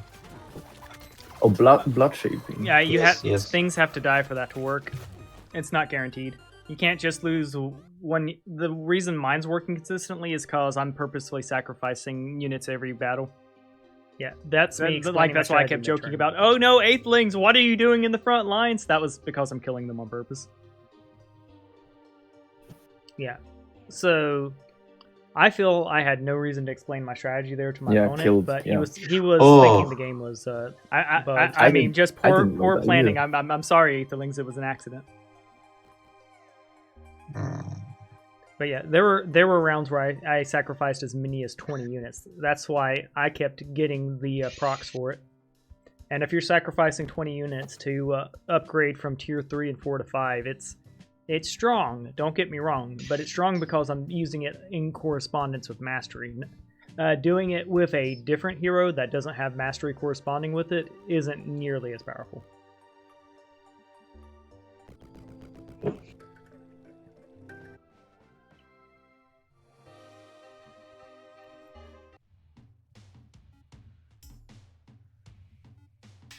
There we go. That time I did it correctly.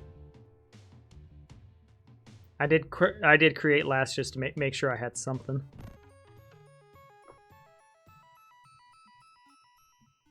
I grabbed the defense there because I like having more defense on my units, and I was hitting the point where the further into a match you go, the less good blood warping is because you have fewer opportunities to use it. So I figured if that less of my units died because of that, and I got less caribou as a result, that was okay. Okay. And we got the jellyfish and ferryman. And I'm no longer scared of them. And of course, goblins and aethelings up first. Yeah, nope to them.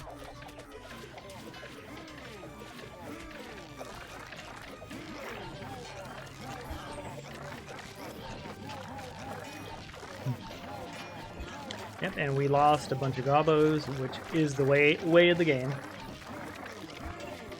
Goblins plus death, name a more iconic duo.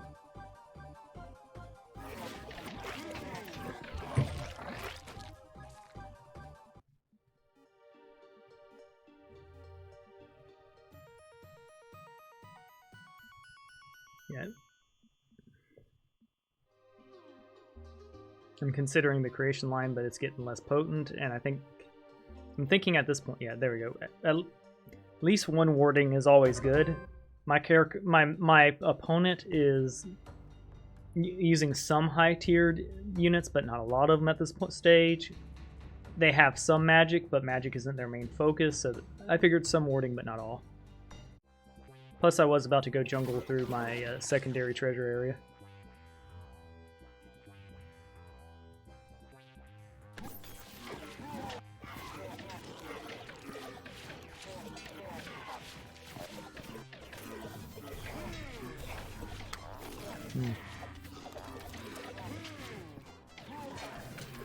Oh, they chaosed me. That's cool. Yeah, when I saw my units move, I was like, what the heck? And I was like, oh, yeah. There you go. And I got a pretty sizable upgrade there. Huh. So, my plan there was to put the water magic on. And it did not give me a spell. So, I already had the toxic, I believe. Or I gained the toxic spell. Yeah, alright, so I did gain a spell from it. Yeah, basically the tech there, even if you're not going to use that as your main weapon, Definitely equipped it just to get the spell So it did on. not give me a water skill.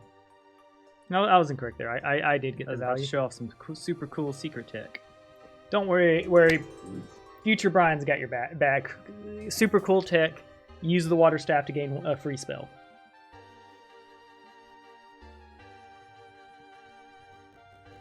Okay, pick that up for the movement, and picked up all the sulfur.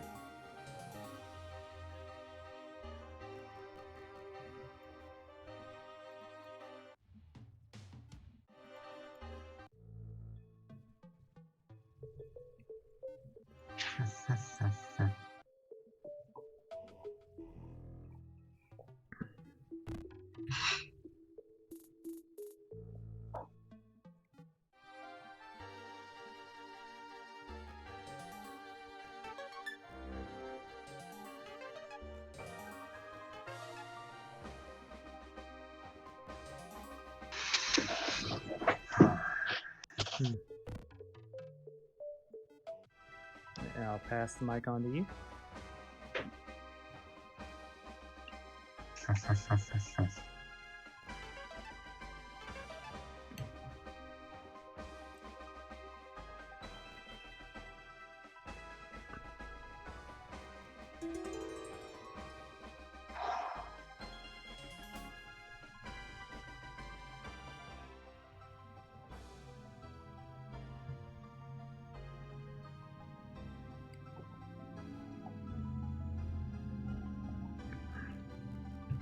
What? What? You missed that. How? Thankfully, Just let it- it's marginal. Like, you got the rapier too.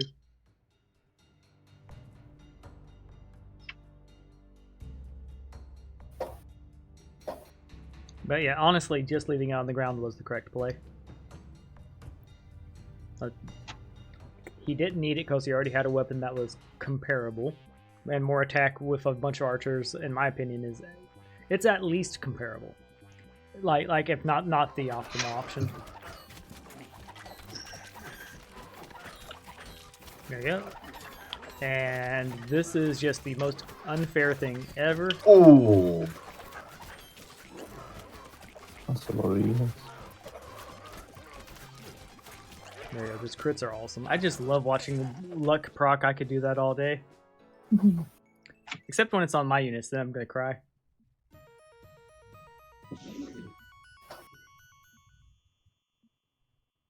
Yeah, luck is terrifying. Thing is, though, most of my units have sturdy, so I'm not too worried. Why? Yeah, he ended up gaining a penguin there. Oh, why what? Completely Why my unfair and skill is not unbalanced. working? I know you're complaining about blood warping, but that's just because you don't understand it. Correct me if I'm wrong, but I believe it's based on unit power. It didn't work for me every time either. It's just when I start losing 10, 12 units, that's when it started working. Yeah. Plus, he got a free penguin. That is so unbalanced. It is unfair that he got free penguins and I didn't. No, it's not that big a deal.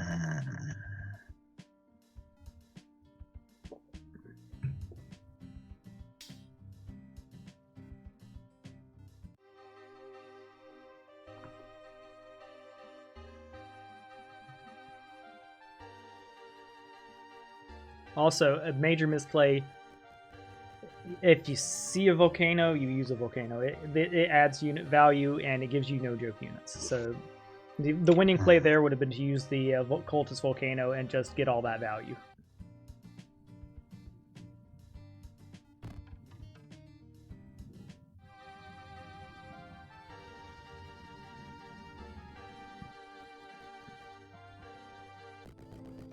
Crimson Earthen.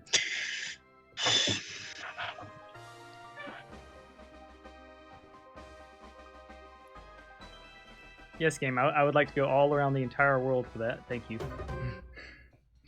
Yeah, the bug where it tries to get you to auto navigate to there is rough.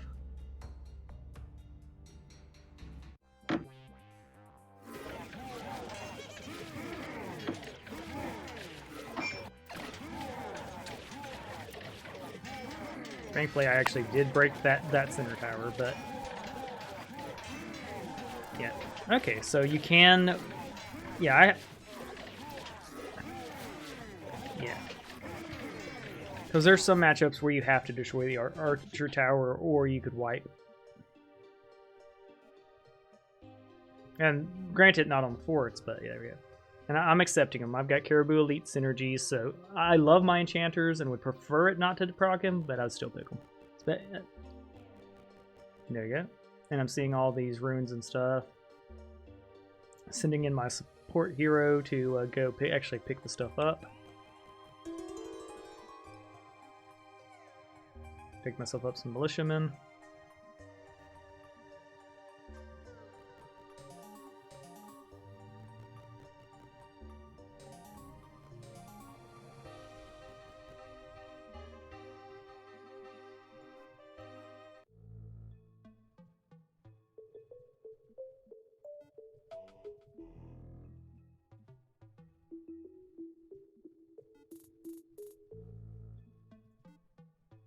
Yeah, I'm wanting Infernal Gate, like.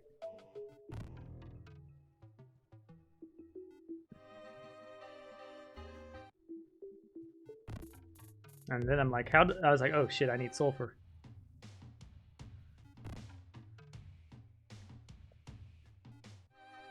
I'll pass the turn to you.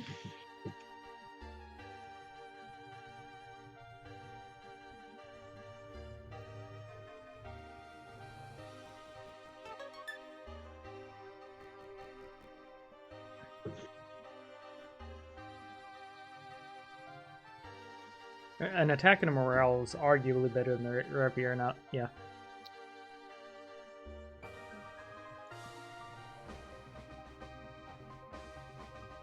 Although he has mostly archers. Let me know in the comments below which the rapier or the halberd. Which would you prefer? Or what's more important, attack or morale? Here. Now his flies dying would be a good thing.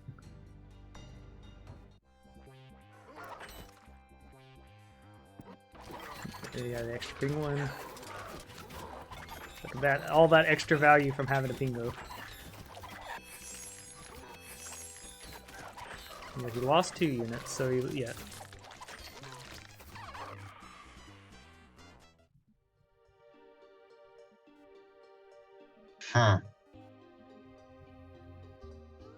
What?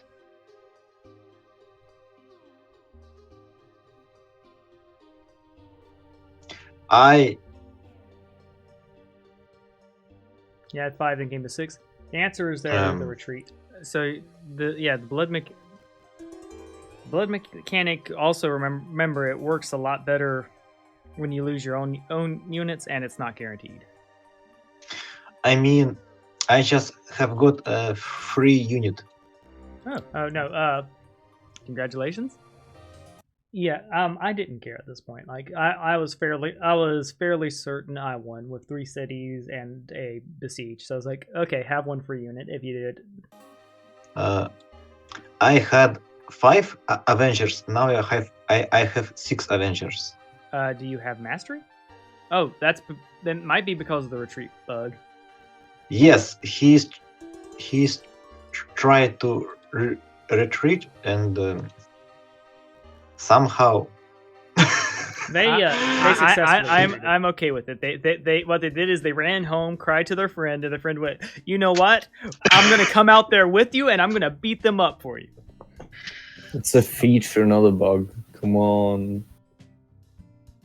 It's supposed to be that way. Whoa! There you go. But yeah, on recorded review, that I don't think that was a bug because he started with 7, went down to 5, then went up to 6. Even more. If anything, he should have had. Should have had more 7. Like, you leveled up. Congratulations, 6. Puppies. Wait, so maybe I will get another level up at the 5 level? No, I think it's level 6, but I'm not sure. So, level up at one level, at 3rd level, and at 5 level. Yeah, it's okay. So we're learning this together. 5th or 6th, I'm not sure.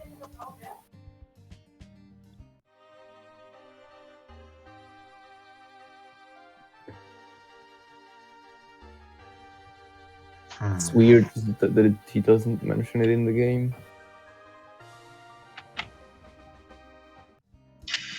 But yeah, I was feeling bad. I was like, oh no, is my client messing up? Oh yeah, but like looks like that's fine. I be right back. I guess I just go through my turn.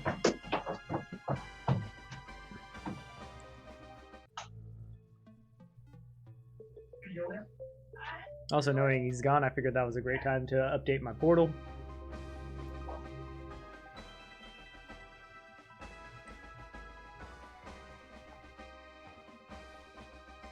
Alright, I'm gonna let this turn play out. I'll be right back.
I feel like my build's starting to turn into a moon.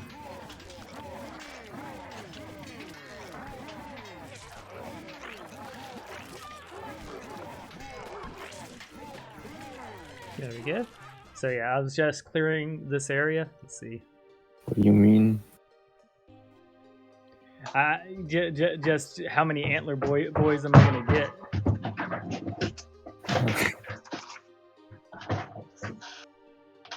I am back. Welcome back.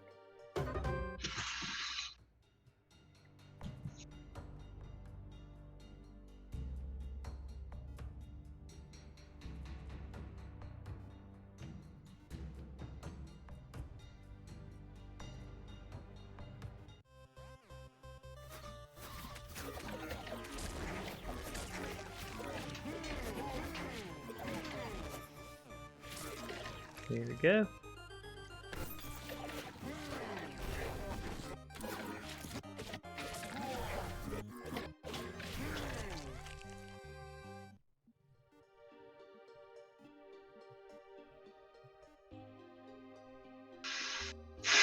Okay, so I think the exciting part of the match is pretty much over. We gained the 3 cities. I have winning advantage, and from here I just continue clearing areas out to continue the combo.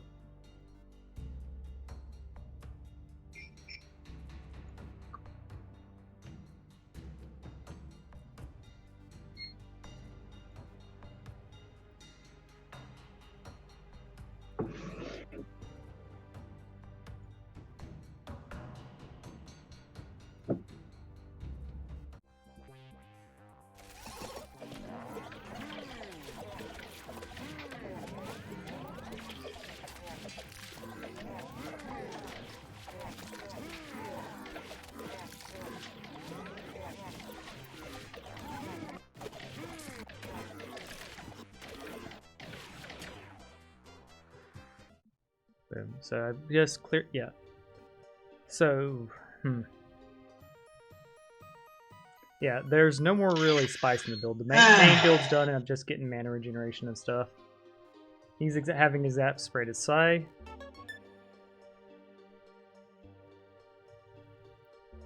Yeah, let's skip ahead a bit. Boys, and I know how herdy the wild archers are. Yeah, I think I talked about his archers. We're just gonna skip ahead until we get to yeah, because he clears his area. I'm in this part right here. I'm getting my magic and setting up my chains. Yeah, we do a couple more combats to come through here. Oh wait, hold on. This is an important moment. So I fought this Alright, so Torrida of the Wild Rebellion, I think is the most critical battle of the fight for me because of what I obtained from it.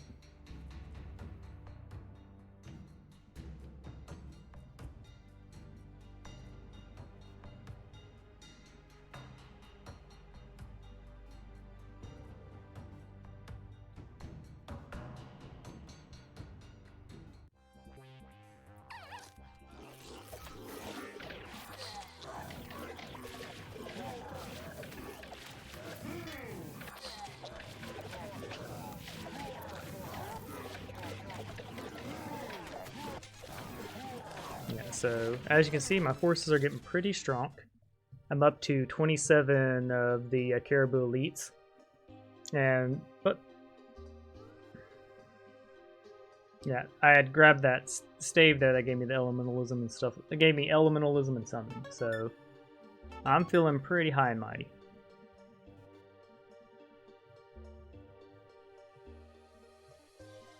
Yeah, and I got a spellcaster hat with +2 knowledge plus that, so I'm going fully embracing the spellcaster within me with my build. So this area clear is just getting me tons of loot.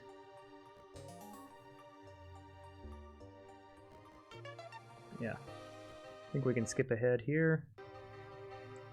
I fiddle with my hero chain quite a bit there, posing for the attack, and we're at the 2-hour mark. See, this is me trying to get my final attack ready. There we go, did some combat. Well, this is my opponent doing some combat in his area.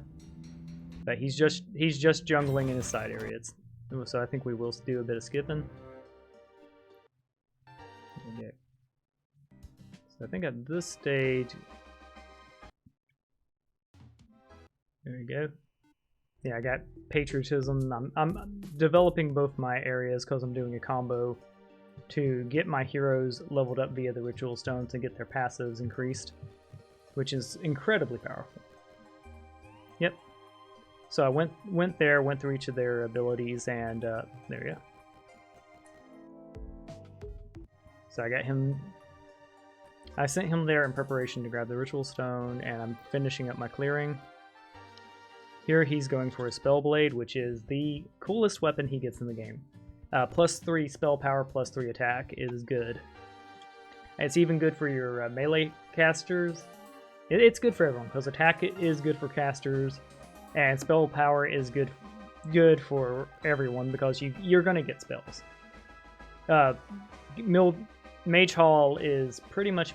Mage's Guild is pretty much mandatory in the PvP meta because of the Town Home portal. So you're going to have magic on everyone.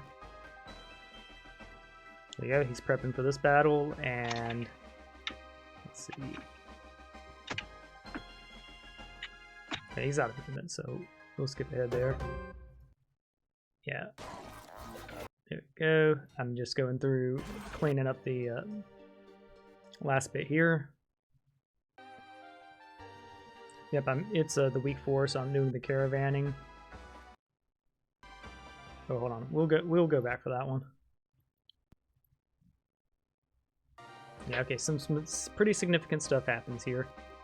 I see the I want this sulfur because I want sulfur bad. I see that they have a bunch of weenies, and I'm hoping for a low roll. So, oh, I've just positioned to attack. Okay. And I'm positioning the miner to try to do weenie chain, but I messed that one up. And there's the Chamber of Rituals. That gains you a +1 level. And I put that into planning, which made him stronger. And we got the infirmary. So I'm feeling pretty dang good.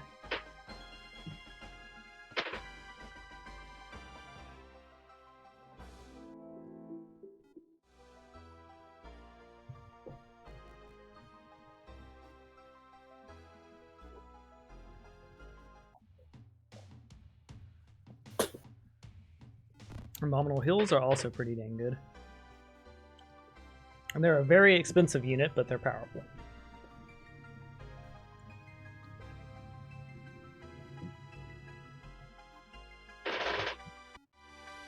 There we go, and then we're waiting on the player. Let's see it. There you go, he's doing... No, that's...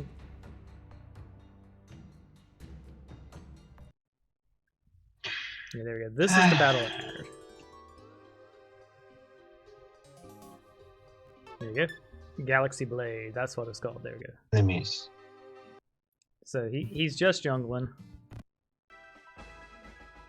Yeah, this part of the game is like the technical getting ready for the final conflict. So I discussed the Chamber of Rituals. And I had 2 of them, so I'm now getting estates on a second character.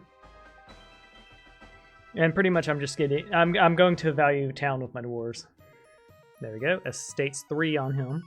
So at this point, my money flow is pretty dang good. I have 3 cities. I have planning on multiple dwarves. I've got money. Good. We'll kind of skip through here because I'm just economying and yep, there we go. I'm doing the market sale because we're at that phase because I want as many units as possible. Because I'm trying to secure the W. There we go. I grabbed all my spells, and one of them was also Frog Torrent. I'm pretty happy with my spell makeup this match. RNG was okay with me, and I've got my chain. Yeah. Left that poor little miner there. Oh yeah, this will go back 10 seconds. Okay. So I double checked on him. I was camping for sulfur, which was correct, and then I was attempting to get this one because I was like, I was hoping that portal plus magic would be enough. So my hope was see if that's gonna carry things over. Then I looked at my spells and went, shit. We did that. Yeah, with those wraiths coming in on us, I got screwed. And my retreat. What? Yeah.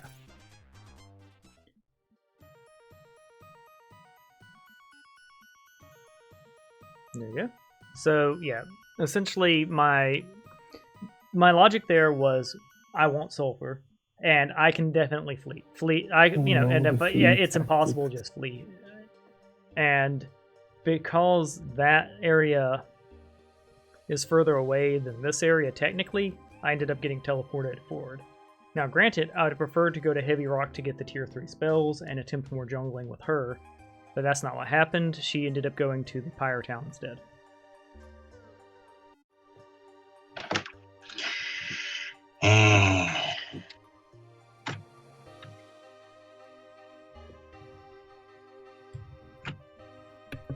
Yeah, I was hoping I could take them out with my magic, but then I did the math and ran.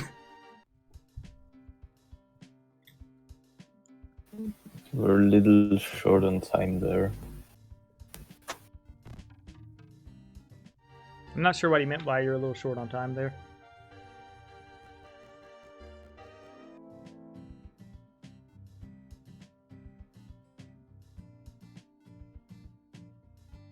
There we go. He upgraded all his anima to forest for the value. And that's what you want to be doing if your anima is getting the upgraded flower fields and upgrading them so you're sheltered from wipes.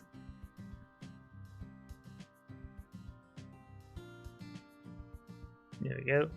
And frankly, purchase-wise, he needs to be focusing on getting as many archers as possible because he's got the archery skill.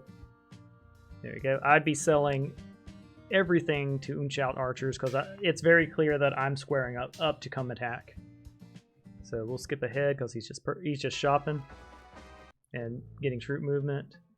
Now it's on my turn. I'm shopping and doing troop movement. We'll kind of jump through this. And we have him coming in. It switched to his turn and he's doing a little bit of jungling. This was a correct move because if he didn't do this, I would have, and it would have risked, he needs to jungle more and get every advantage he can against the insurmountable force coming for him. I do feel at 2.5 hours, the writing's on the wall. I'm just coming to collect my W at this point, and I think that becomes very obvious. I have a larger army, 3 cities, twice the heroes, and I have jungled and explored 4 more zones. Yeah. 3 zones to this. This was the useless. And that's because that is squarely because he did not use it properly. Yeah.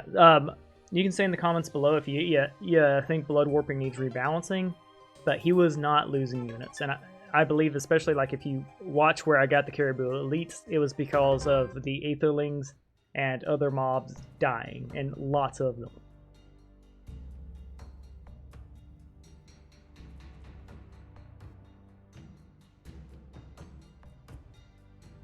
There we go. It's just fortress attack, but I think this is watchable because he's now, yeah, he's pretty much heading up north. This is his first expedition outside of his start zone and the bonus loot area.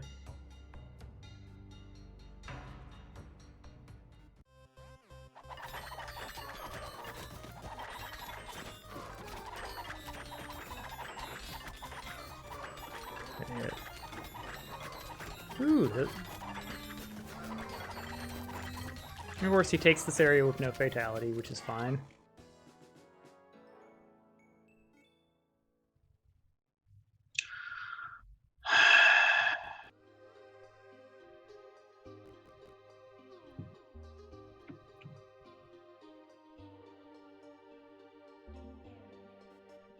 I just don't understand.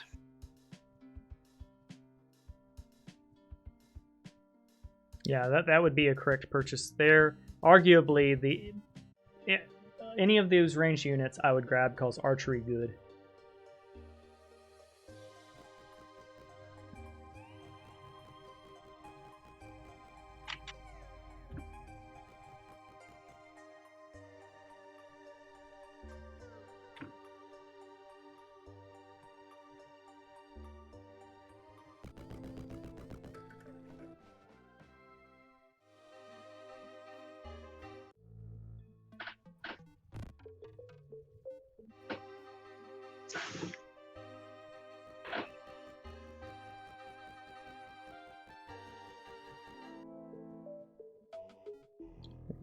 I got my ballista and whatnot on him. I had lightly misplayed. I should have gotten it on the other building that I was closer to. That would have saved me movement.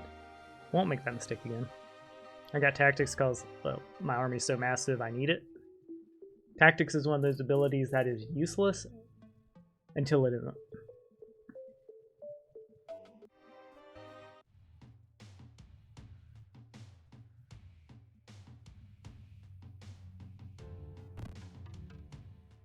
There you go, grabbing the hospital.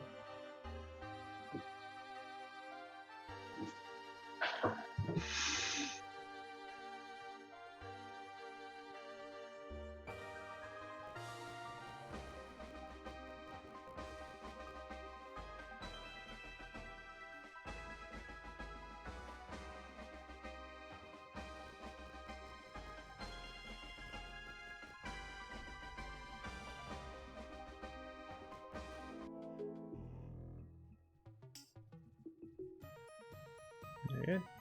Tor block is now level 3. I grab mastery on there. Why not get myself a free Yeti?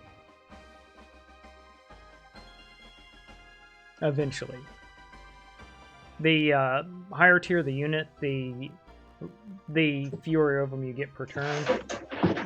So Yetis you're gonna get like 1, maybe 2 if you start with them.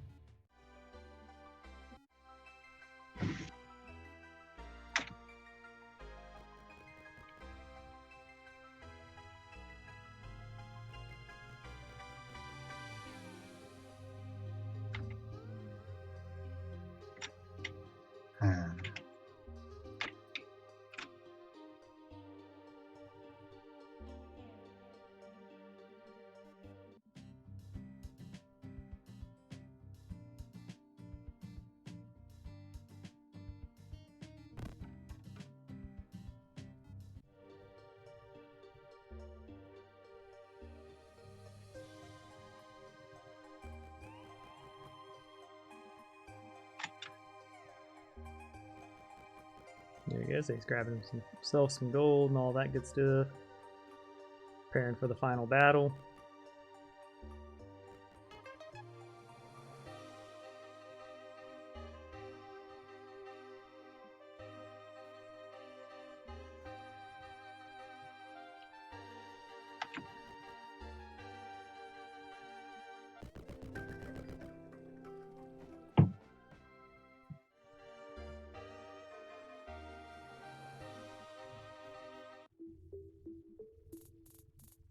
So, Infernal Gate doesn't stack with each other, so if you're wondering why I didn't go double Infernal Gate, 1, ain't nobody got enough sulfur for that. 2, it just doesn't stack. It would be brokenly overpowered.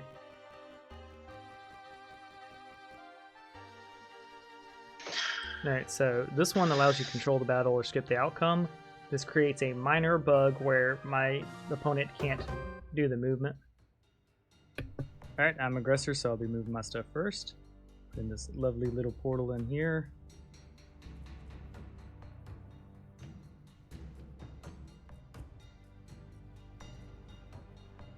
But yeah, I have an 1132 army at this point. Like that is a plus 426. So I have a 1500 point army and coming in. You ready? Move your stuff.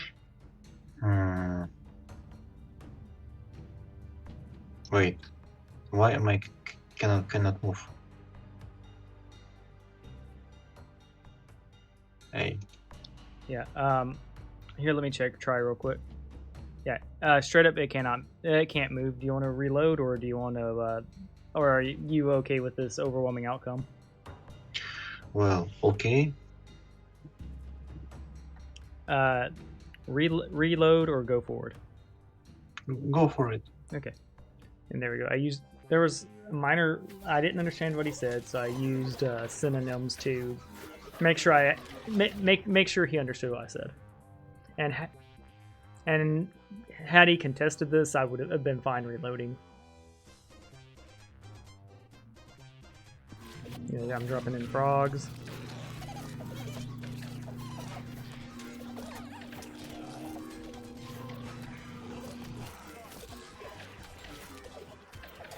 Yeah, Torrent of Frogs is one of my favorite abilities in the game. Yeah, it's completely fair and balanced to be raining that many frogs from the sky.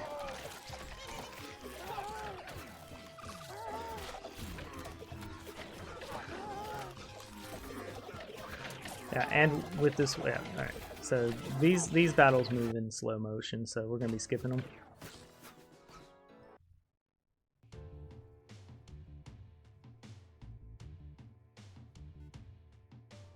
Yeah, I'm doing some unit management. But yeah, here's the point now where he can see my army. And his plan is to jump past me and do some... Alright, so this one won't jump past because it's actually a pretty cool play. So he's at the point now where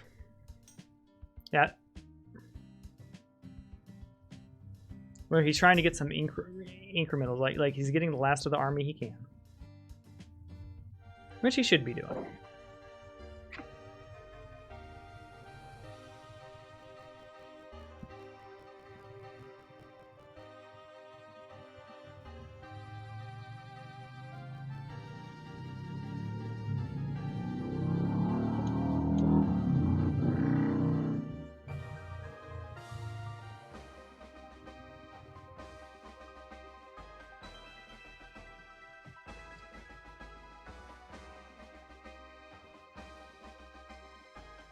Yeah.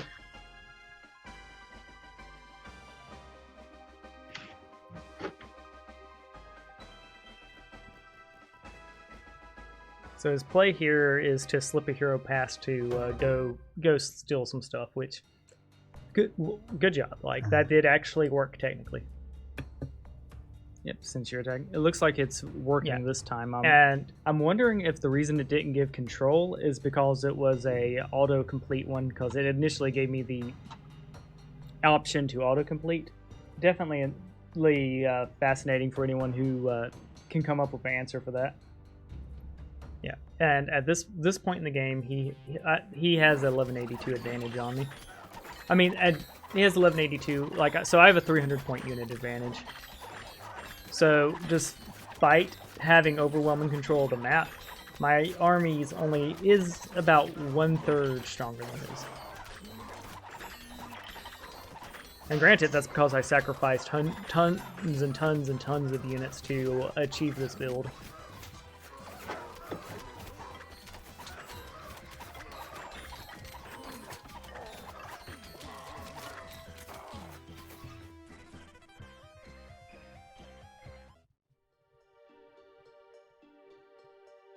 I guess a pretty good stoof.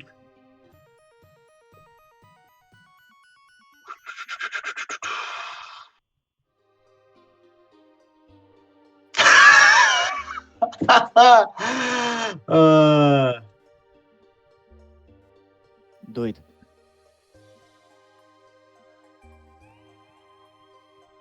Nope. For the record, that wasn't me. Please don't heckle the contestants.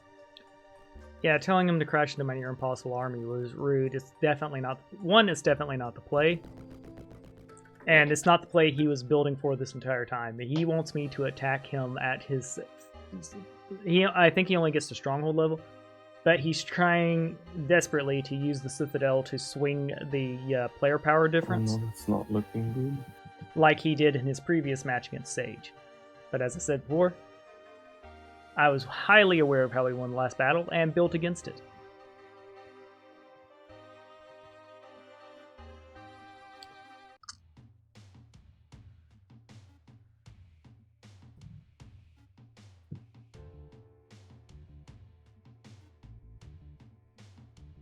Yeah, I'm looking to... I saw the power difference, so I was like, you know what?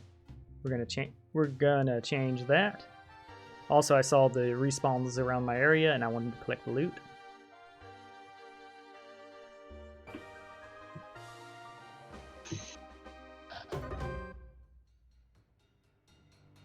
There you go.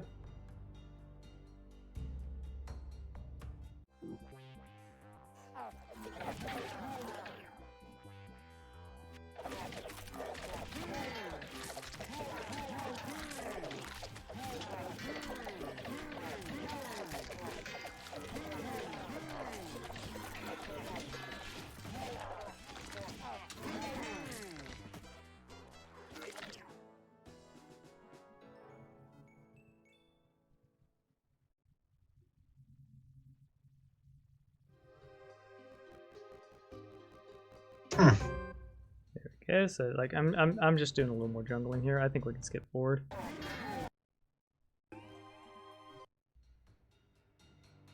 There you go. I'm now just taking over his side areas. There you go. He made a mistake here. I'm fueled by death, so he wanted me to win this encounter. You're running it slow because that's part of the reason I chose this build. And also I lost a bunch of units that weren't my base units. Lost. Yeah, so I lost a lot. I lost 3 of my native units, but he killed a bunch of things coming out of the portal. Now there can be a talk to be had if portal stuff should synergize. But yeah, everything he killed. Why? You lost just 1 unit. Actually, and you have got... No, I lost 3. And also I lost a bunch of units that weren't my base units. I'm not sure if summons or portal summons count for that. Well, but still, you have got... How many of them? 29? Yes. Wait. 29 in this stack. Oh, I do not understand how this thing should work. Alright. In my comment, so I'll explain. The reason I was getting so much blood procs, I believe, is because of the demonic portal giving me extra deaths. And my army is still only 450 plus 1181, so I'm still not that much more powerful than them. I mean, yeah, I should definitely be, but it makes me question this build, and I'll be reviewing my dwarven strategies. And I see him at this point, and I come attack his weenie heroes so he can't to hurt his chains and hurt his economy. So if he wants this hero back, he's gonna have to pay for it. But yeah, this is player versus player. Definitely not gonna scroll out of it.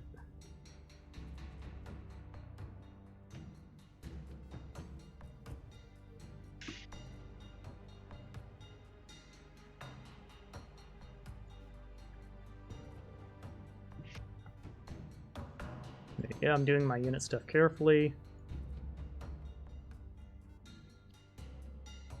I was pretty sure he didn't have anything that could snipe some of my Caribou elites here, but I was basically throwing out the fodder I don't care about here. And I wanted a high quantity of units to catch him. You can move your unit. Nope. And he's trying to essentially do flea strats here.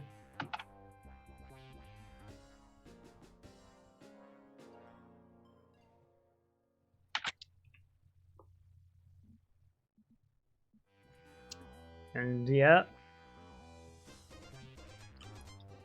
Nope. No, I said it. Nope.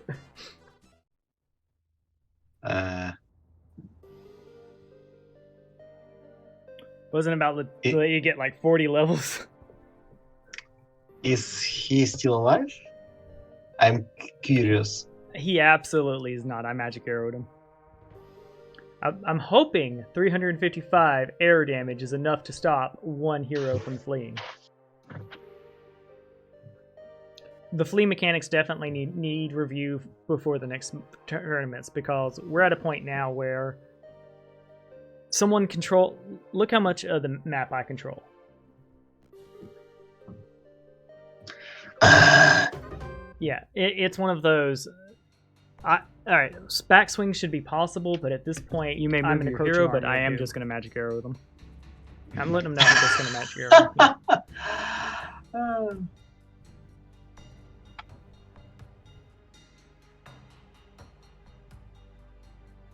Are you ready?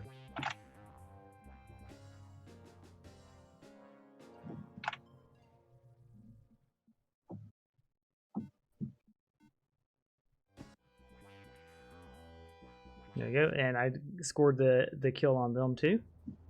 I think she's still alive. Yeah, and my testing this if you get them with a hero before one of their units hit the edge of the screen, you're gravy. There you go. At that point, I think this lasts to the PvP, so we'll skip through my hero chaining and resources.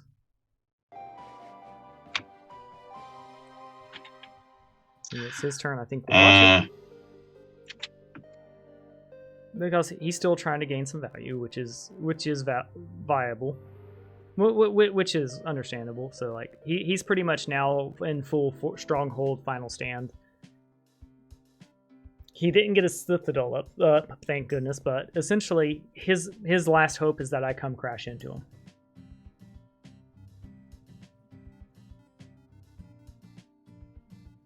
And we're at the market dump stage, which I love this and don't want it to change. I love the idea of I'm ready for my final battle, clean out the markets.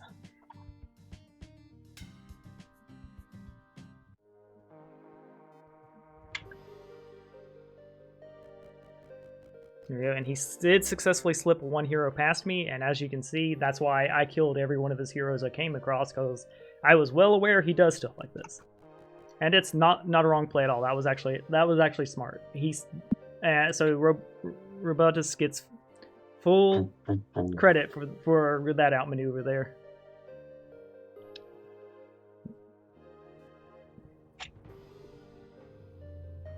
And I'm basically being an encroaching doom type figure, like his economy and everything. Like I'm fine for what? Yeah, I am fine waiting. Well. So if you're thinking, oh, Brian needs to get there before the turn of the week, no, I don't.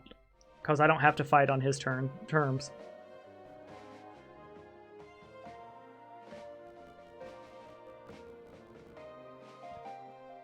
There you go, I got a full army coming after him. Are you ready? I'm ready. I have to move it first. So I'll do something like this here.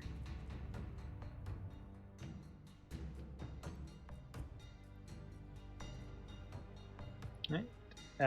Now you may move yours.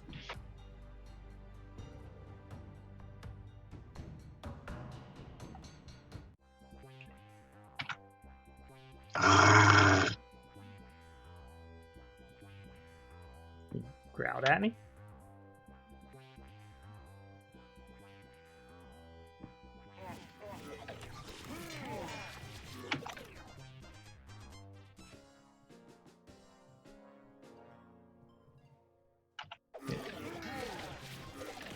Yeah, his hero did successfully escape there by the looks of it, and of course,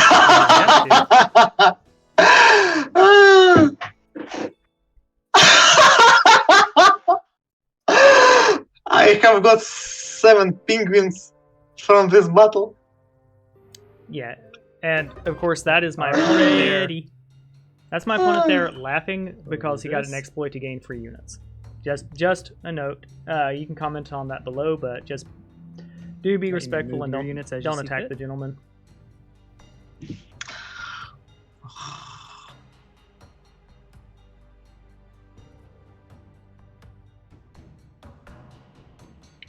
Yeah, this fight doesn't really matter because it's just reclaiming my sulfur. Let's see. This fight, I'm just kind of, doing my management. I'm figuring, I'm looking at the day of the week and everything, and figuring I'm going for siege tactics rather than get 'em tactics. Yep. So I did that. There we go. Now, there we go. This was a good. Be careful not to move the mouse. It's making things interesting. I just wanted to make a screenshot. Alright, we're gonna do this conservatively because it's acting super wonky. Okay, so if I do get close, it'll work. So yeah, the visual exploit worked in my favor again. So I didn't want to attack into his city that turn anyways. So like it wasn't giving me too much information, and I couldn't click in his zone, which was pretty bad.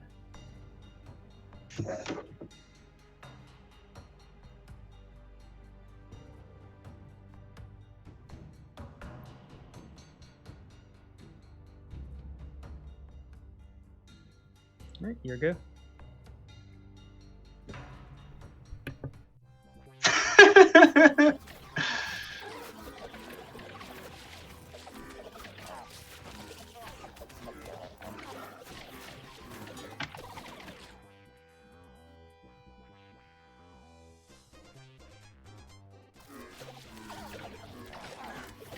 Yeah, we can skip this lag fest. Yeah, the battles they of are the just lag, so yeah. Summons. Summons, and I've been losing tons and tons of Aetherlings too. Yeah. Yeah, I'm at like 1650. Yeah, I'm at like... Skeletons is counting too? Yeah, he's basically asking about the blood mechanic. Just amazing.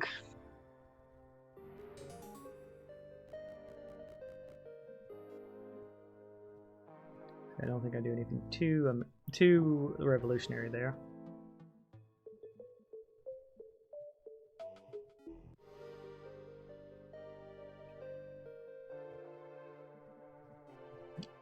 Skip ahead a little more.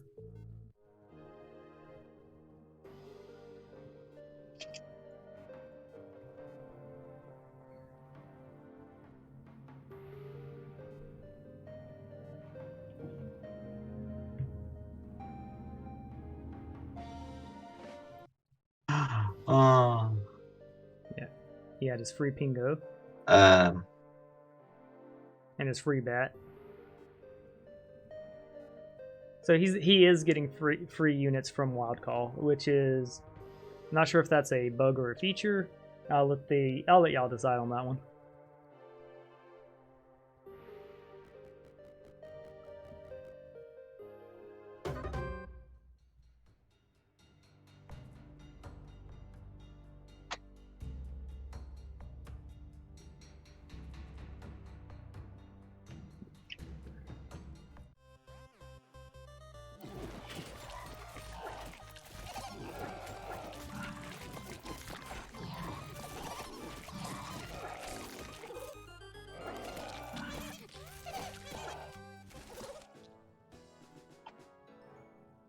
go. So he's jungling a little bit more in prep for my impending assault. I'm here hoping he messes up his move so that I can catch him out of position, but yeah, that's a cool piece of armor. Cool. And see, his reactions, the positive reactions, him being excited over getting an armor piece was nice. That was one of the highlights with Robotus. I'd preferred him not laugh at me when mistakes happen and things like that, but it's all forgivable and I would still play with him again. Wait.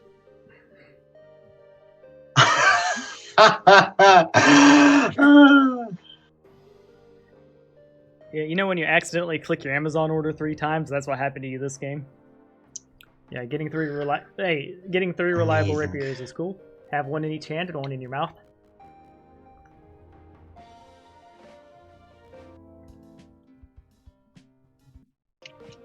From this place, from this place, from this place, from this place. Oh, you were? Yeah. Now they're on my crew.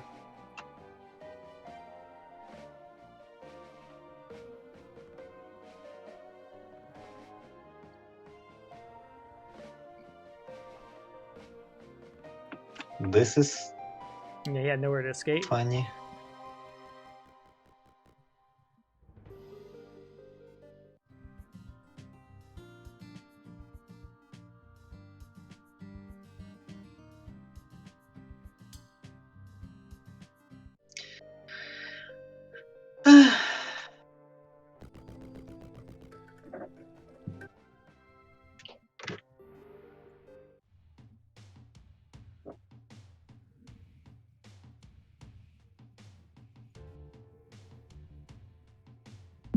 I definitely should have gotten Monument of War earlier. I think having those extra buildings are great. And they're not that expensive.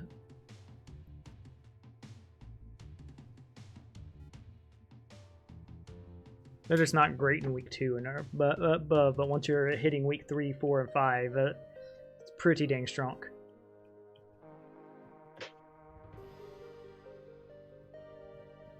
And this is where I do a massive weenie chain. We'll just, yeah. I'll allow watching this one because like this is pretty good tech. So I'm doing the weenie chain here with the caravan to get my hatchlings a turn sooner.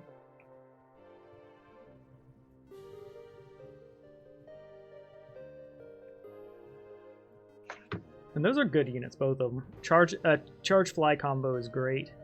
And yeah, so there we go. Plus I denied him his reinforcements.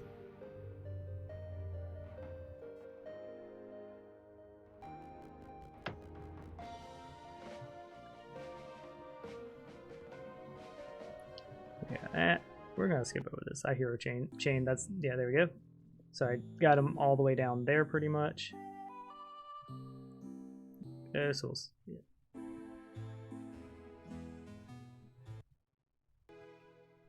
Oh, you took this one over. Okay. Or when it's overwhelmingly easy and you don't press skip, it kind of messes with it.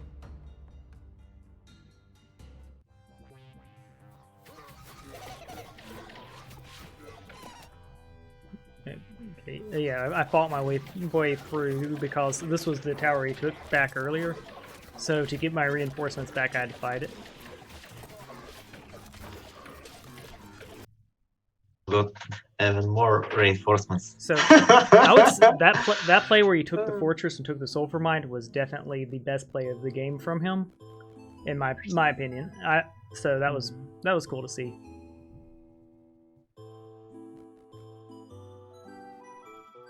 There we go. And again, I don't think he realizes this yet, but my plan isn't to attack him. Oh, this is so insane.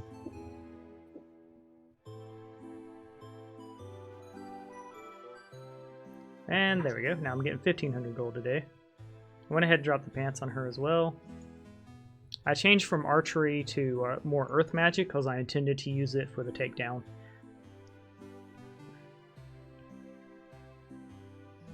Well, I have a full week before you can even get reinforcements, so I'm trying to see if I can get past him or not. But because of the camping point, Why? I can't get past him. I can't click click in so many of your areas because of the vision bug. Yes. Ah. Oh,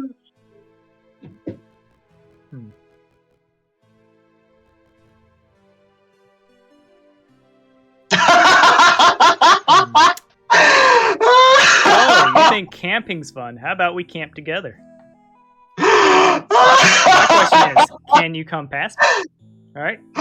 If you want to go camping together, it's cool. Let's sign up the diplomacy contracts and see who wins the war of attrition. So essentially, my play here is not to attack. Yeah. Sage told me all about your camping antics.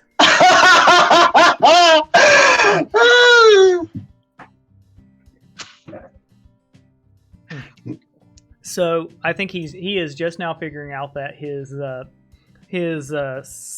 Citadel Gambit wasn't going to work on me, and I was glad to wait 3, 4, 5, 6, 7, 8 in-game weeks to have an army so much bigger than his that I could overcome it, and of course a full mana bar.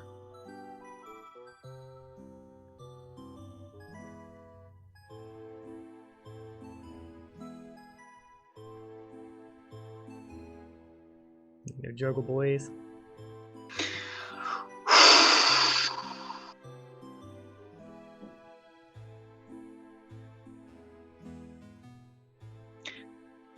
Honestly, I have no idea how to defeat you. Well, I'm worried about the retreat bug making it where your capital is untakeable if I fight you there, so there's no ships or docks in that area, so I just think I have overwhelming resources and can just wait for you to attack me or concede. Where's the lie?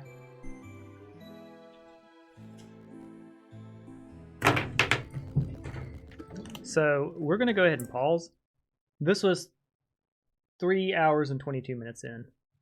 This is where my checkmate, essentially, where I'm sieging them. Let's jump ahead about a full hour, because I think that whole other hour was just the attrition happening. So we'll start about right. No. There's some important diplomacy here, so we're going to start here an hour later.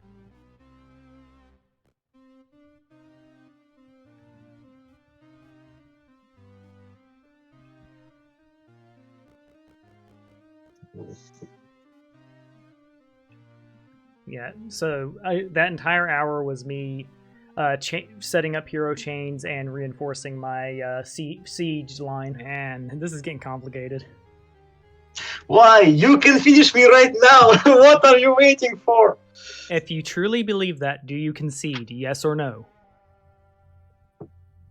What? That is. If you believe that I cannot possibly lose, do you concede, yes or no? Yes, I think you. Okay, so if you concede the match is over, that's okay. I just didn't want to keep hearing you can't possibly lose if you were going to not concede. Make sense? I just want to see the last one final battle. Okay, so we'll just type into the Discord that it's been declared in my thing, and then do you want to do a just for fun crash?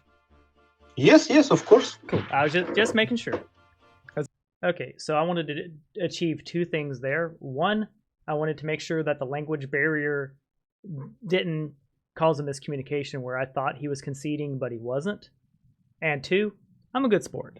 He wanted to see the Citadel Stronghold battle happen, and even though this is a tournament, I made sure that I secured my W, and then I just did what he wanted for fun.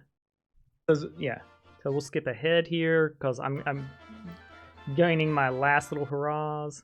Okay, so since you've conceded, we're going to go ahead and save game here just in case it crashes. I'll just crash what I have on you because I have an incomplete chain, regrettably. Although I can probably get them down to me, so I'll do that. There you go. Just kill me already. Hitchhikers. Yeah, my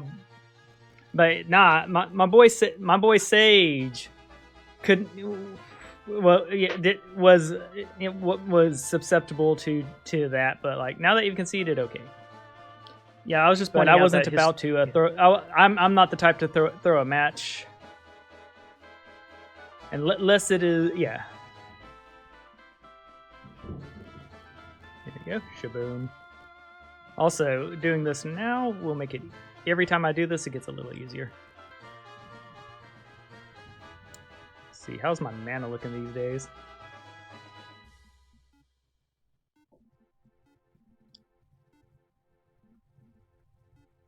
Yeah, if you hadn't conceded, I would have pulled this guy out of your attack range and then just taken the rest of the map before hitting here. But let's see how this fight goes. Yeah, basically, since he wasn't camped that turn, I'd have gone around him. And Yes. See, I have not updated my walls. now, I never figured out how he got... Yes, those My are, archers 16. is Yeah, he has perfect 19. as Holy they goodness. should be.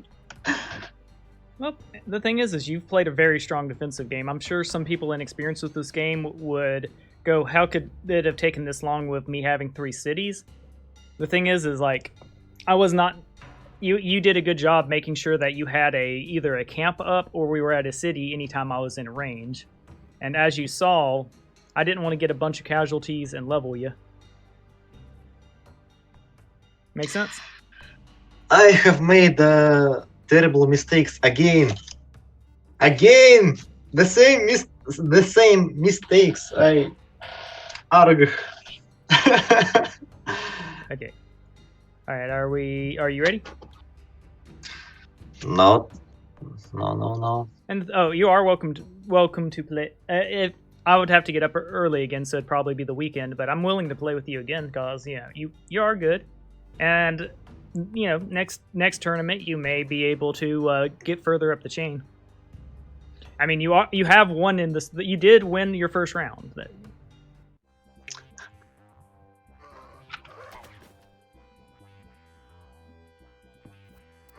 Hello.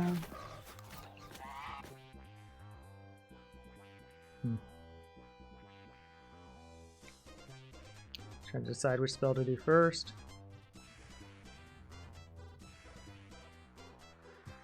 There you go. I hypnotized his wild call so that my archers wouldn't get eaten.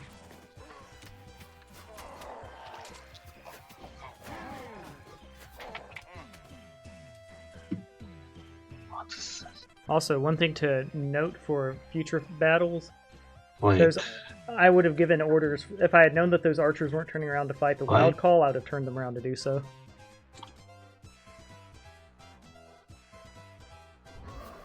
Ooh, yeah, he put haste on his archers, which was not a terrible idea. And I had the portal in early to start harassing. Wait, what?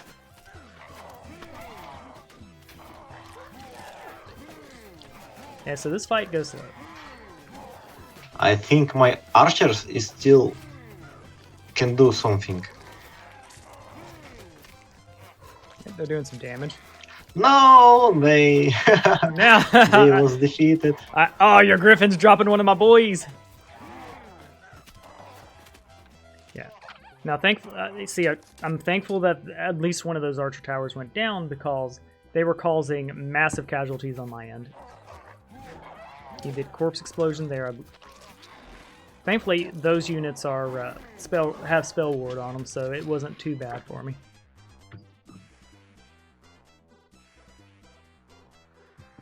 There we go. Kind of turned off those griffins for a little bit to try to push in further.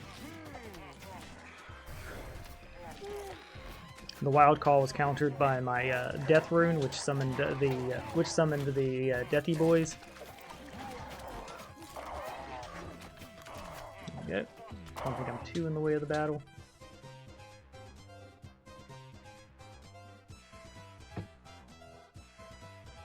I'm gonna inch myself over a little bit. There we go. Crush them.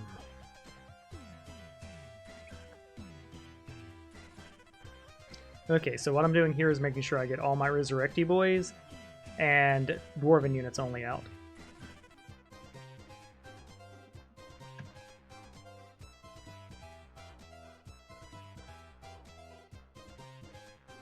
Yeah, and he still has mana, so getting my spell warded units out with retaliation and all that good stuff was good. Getting out my Resi boys was smart because they're gonna bring back a bunch of my troops. Oh wait. As you can see, they're doing it instantly.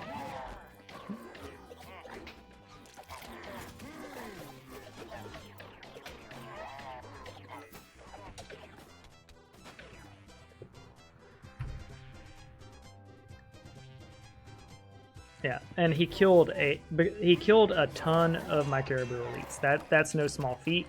But thankfully, you can't just kill them once. You have to kill them twice because of Grudge. That's part of the reason they're such a powerful unit. It's the mastery, it's the Grudge, it's the everything. Honestly, I may consider dropping Bloodlust Tech because I think the intentional unit loss was not worth. Yeah, and like I think just getting more value, like more warding, more luck with this build would be better. So I'm definitely going to be testing different iterations.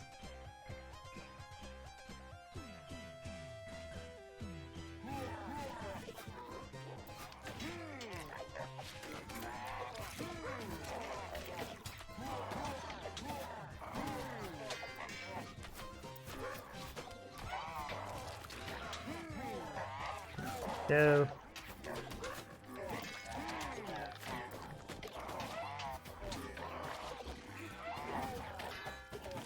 And the Ballista is helping out over there. I do really wish the archers just turned around and focused to the wild call. Like, I'm going to pay attention to that more in the future and give orders there, because I think giving an order in the back line would have saved me a lot Maybe more. we can make game faster. Well, I'm losing units rapidly and depleting mana, so I'd rather take my time. But we can do that. There you go.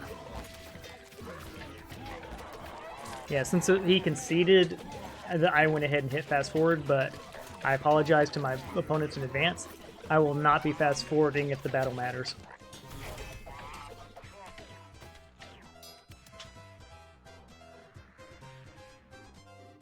And at this point, I'm like, just do more damage, and I have so much extra spell power on with the Mysticism Earth combo that it's insane.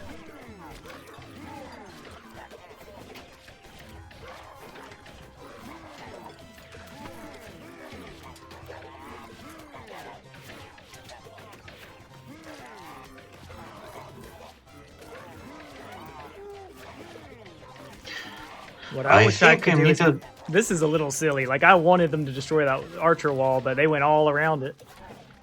And I put arrows on that bad boy twice, and they're still plucking away at me.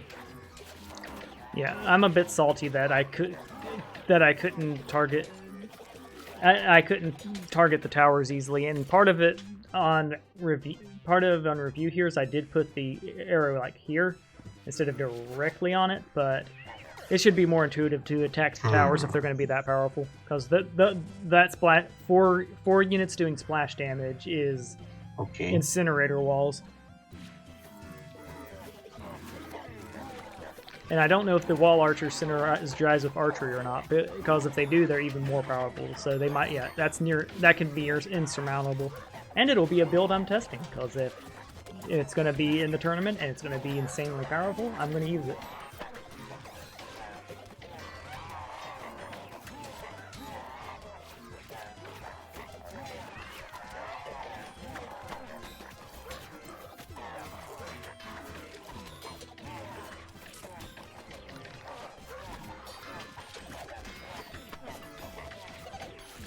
There we go. And as you can see, my Grudge boys are sticking around. I lost quite a bit of Caribou at that point. Yep, I lost 21, gained 5 so far. So I still have quite a few of them. So Grudge is definitely... I will definitely give Grudge is S tier for PvP in my opinion. It's just like... The fact that so many of my units stick around is near insurmountably powerful. Those Holy Griffins do some work. Holy crap. Also, the reason they're still alive is Holy Griffins are invincible during their flight, and they're chonky boys. It is not enough.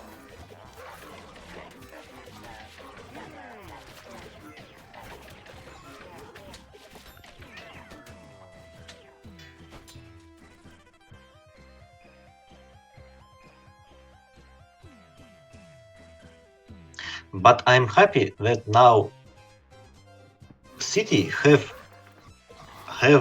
power to defend yourself.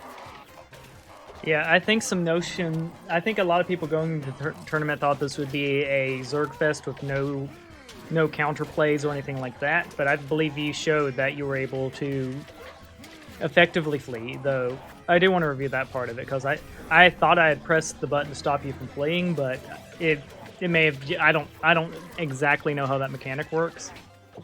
Okay. Ooh. And you're level 7. Okay, to explain there was a portion where his main hero was able to escape me, and it seemed in your instant. Upon review, it seems fine. I think I just double-clicked the P button myself. I don't think anything nefarious happened. 17 and had an army that took this long for me to grind down, even when I had 3 cities, decent play, and all that. So, yeah, you were no pushover this match for sure. Yeah, even with a city disadvantage and an area disadvantage. So, yep, I think we're proving some. Some things about heroes. Yeah, Heroes Hour right now. Yeah, especially like Holy Griffin's tough. Like, how many of my units have they slaughtered? Griffins, they just flying and hit and run. The all damage is dealing my archers. Yeah, and it seems like I'm gonna need to experiment with how to destroy those towers, because obviously, if I had any way of controlling it, I'd be destroying those archer towers first. Oh boy, would I! Yeah, I'm salty about the archer towers. Like, it is what it is. And comment below if you think. If you think, 1, I just misplayed here and the towers are destructible, or 2, this is how it is, and 3, no reinforcements. Yeah. In comes the Yeti with a steel chair.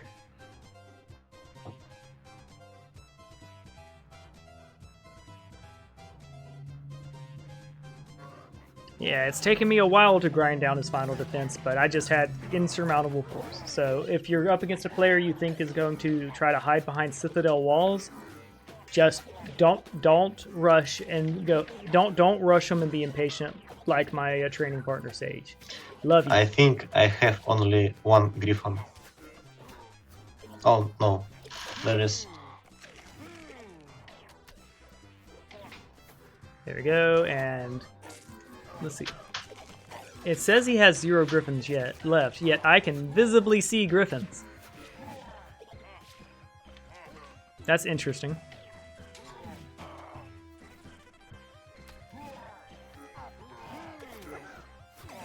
Yeah, so I'm wondering what's going on with that. Shaboom, shaboom, shaboom.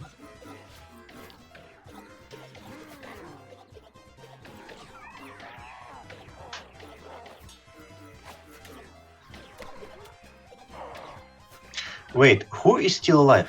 I do not understand. Yeah, I see your hero alive over there. No, my hero still alive. No more hero Stay for alive. you. Poke him. Poke it. Alive. In comes the. Run away! Oh no, not today. In comes the Caribou Elite with the steel chair. Also, I'll make that joke less. I promise. No, yeah. I just love wrestling jokes. So.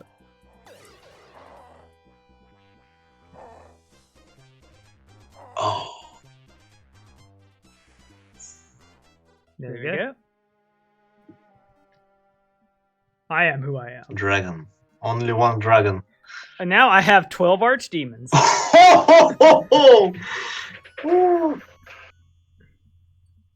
I'm gonna get look. I feel pretty dang lucky. So you still haven't lost technically. You have 7 days to come claim one of the cities. I have hero without army. Yes, and you know what? I know you've wanted it, so a gift to your people. I'm buying them a hospital. Okay, so I think we can stop there. My closing thoughts are simple. One, Robotus was fun to play with, and I invite you to play again. Please do sign up for the next tournaments because I think you have the chops to be a contestant in a finalist for sure. If you participate in the next one and refine your strategies in practice. What do I feel about the actual strategy you used? I do think his strategy here was a gotcha. His whole plan was hoping that I would crash into his citadel and get wiped. And with a combination of those holy griffins and those stronghold walls, it could have happened. So that's why I spent over an hour reinforcing myself until he conceded, because I was not about to repeat what Sage did, which was crash too early, lose my army, and then lose on the counter push that he could do. And overall, I'm excited for the next match because it will be the quarterfinals. See y'all then. Brian Pond signing out. Please like, comment, and subscribe. Love you all.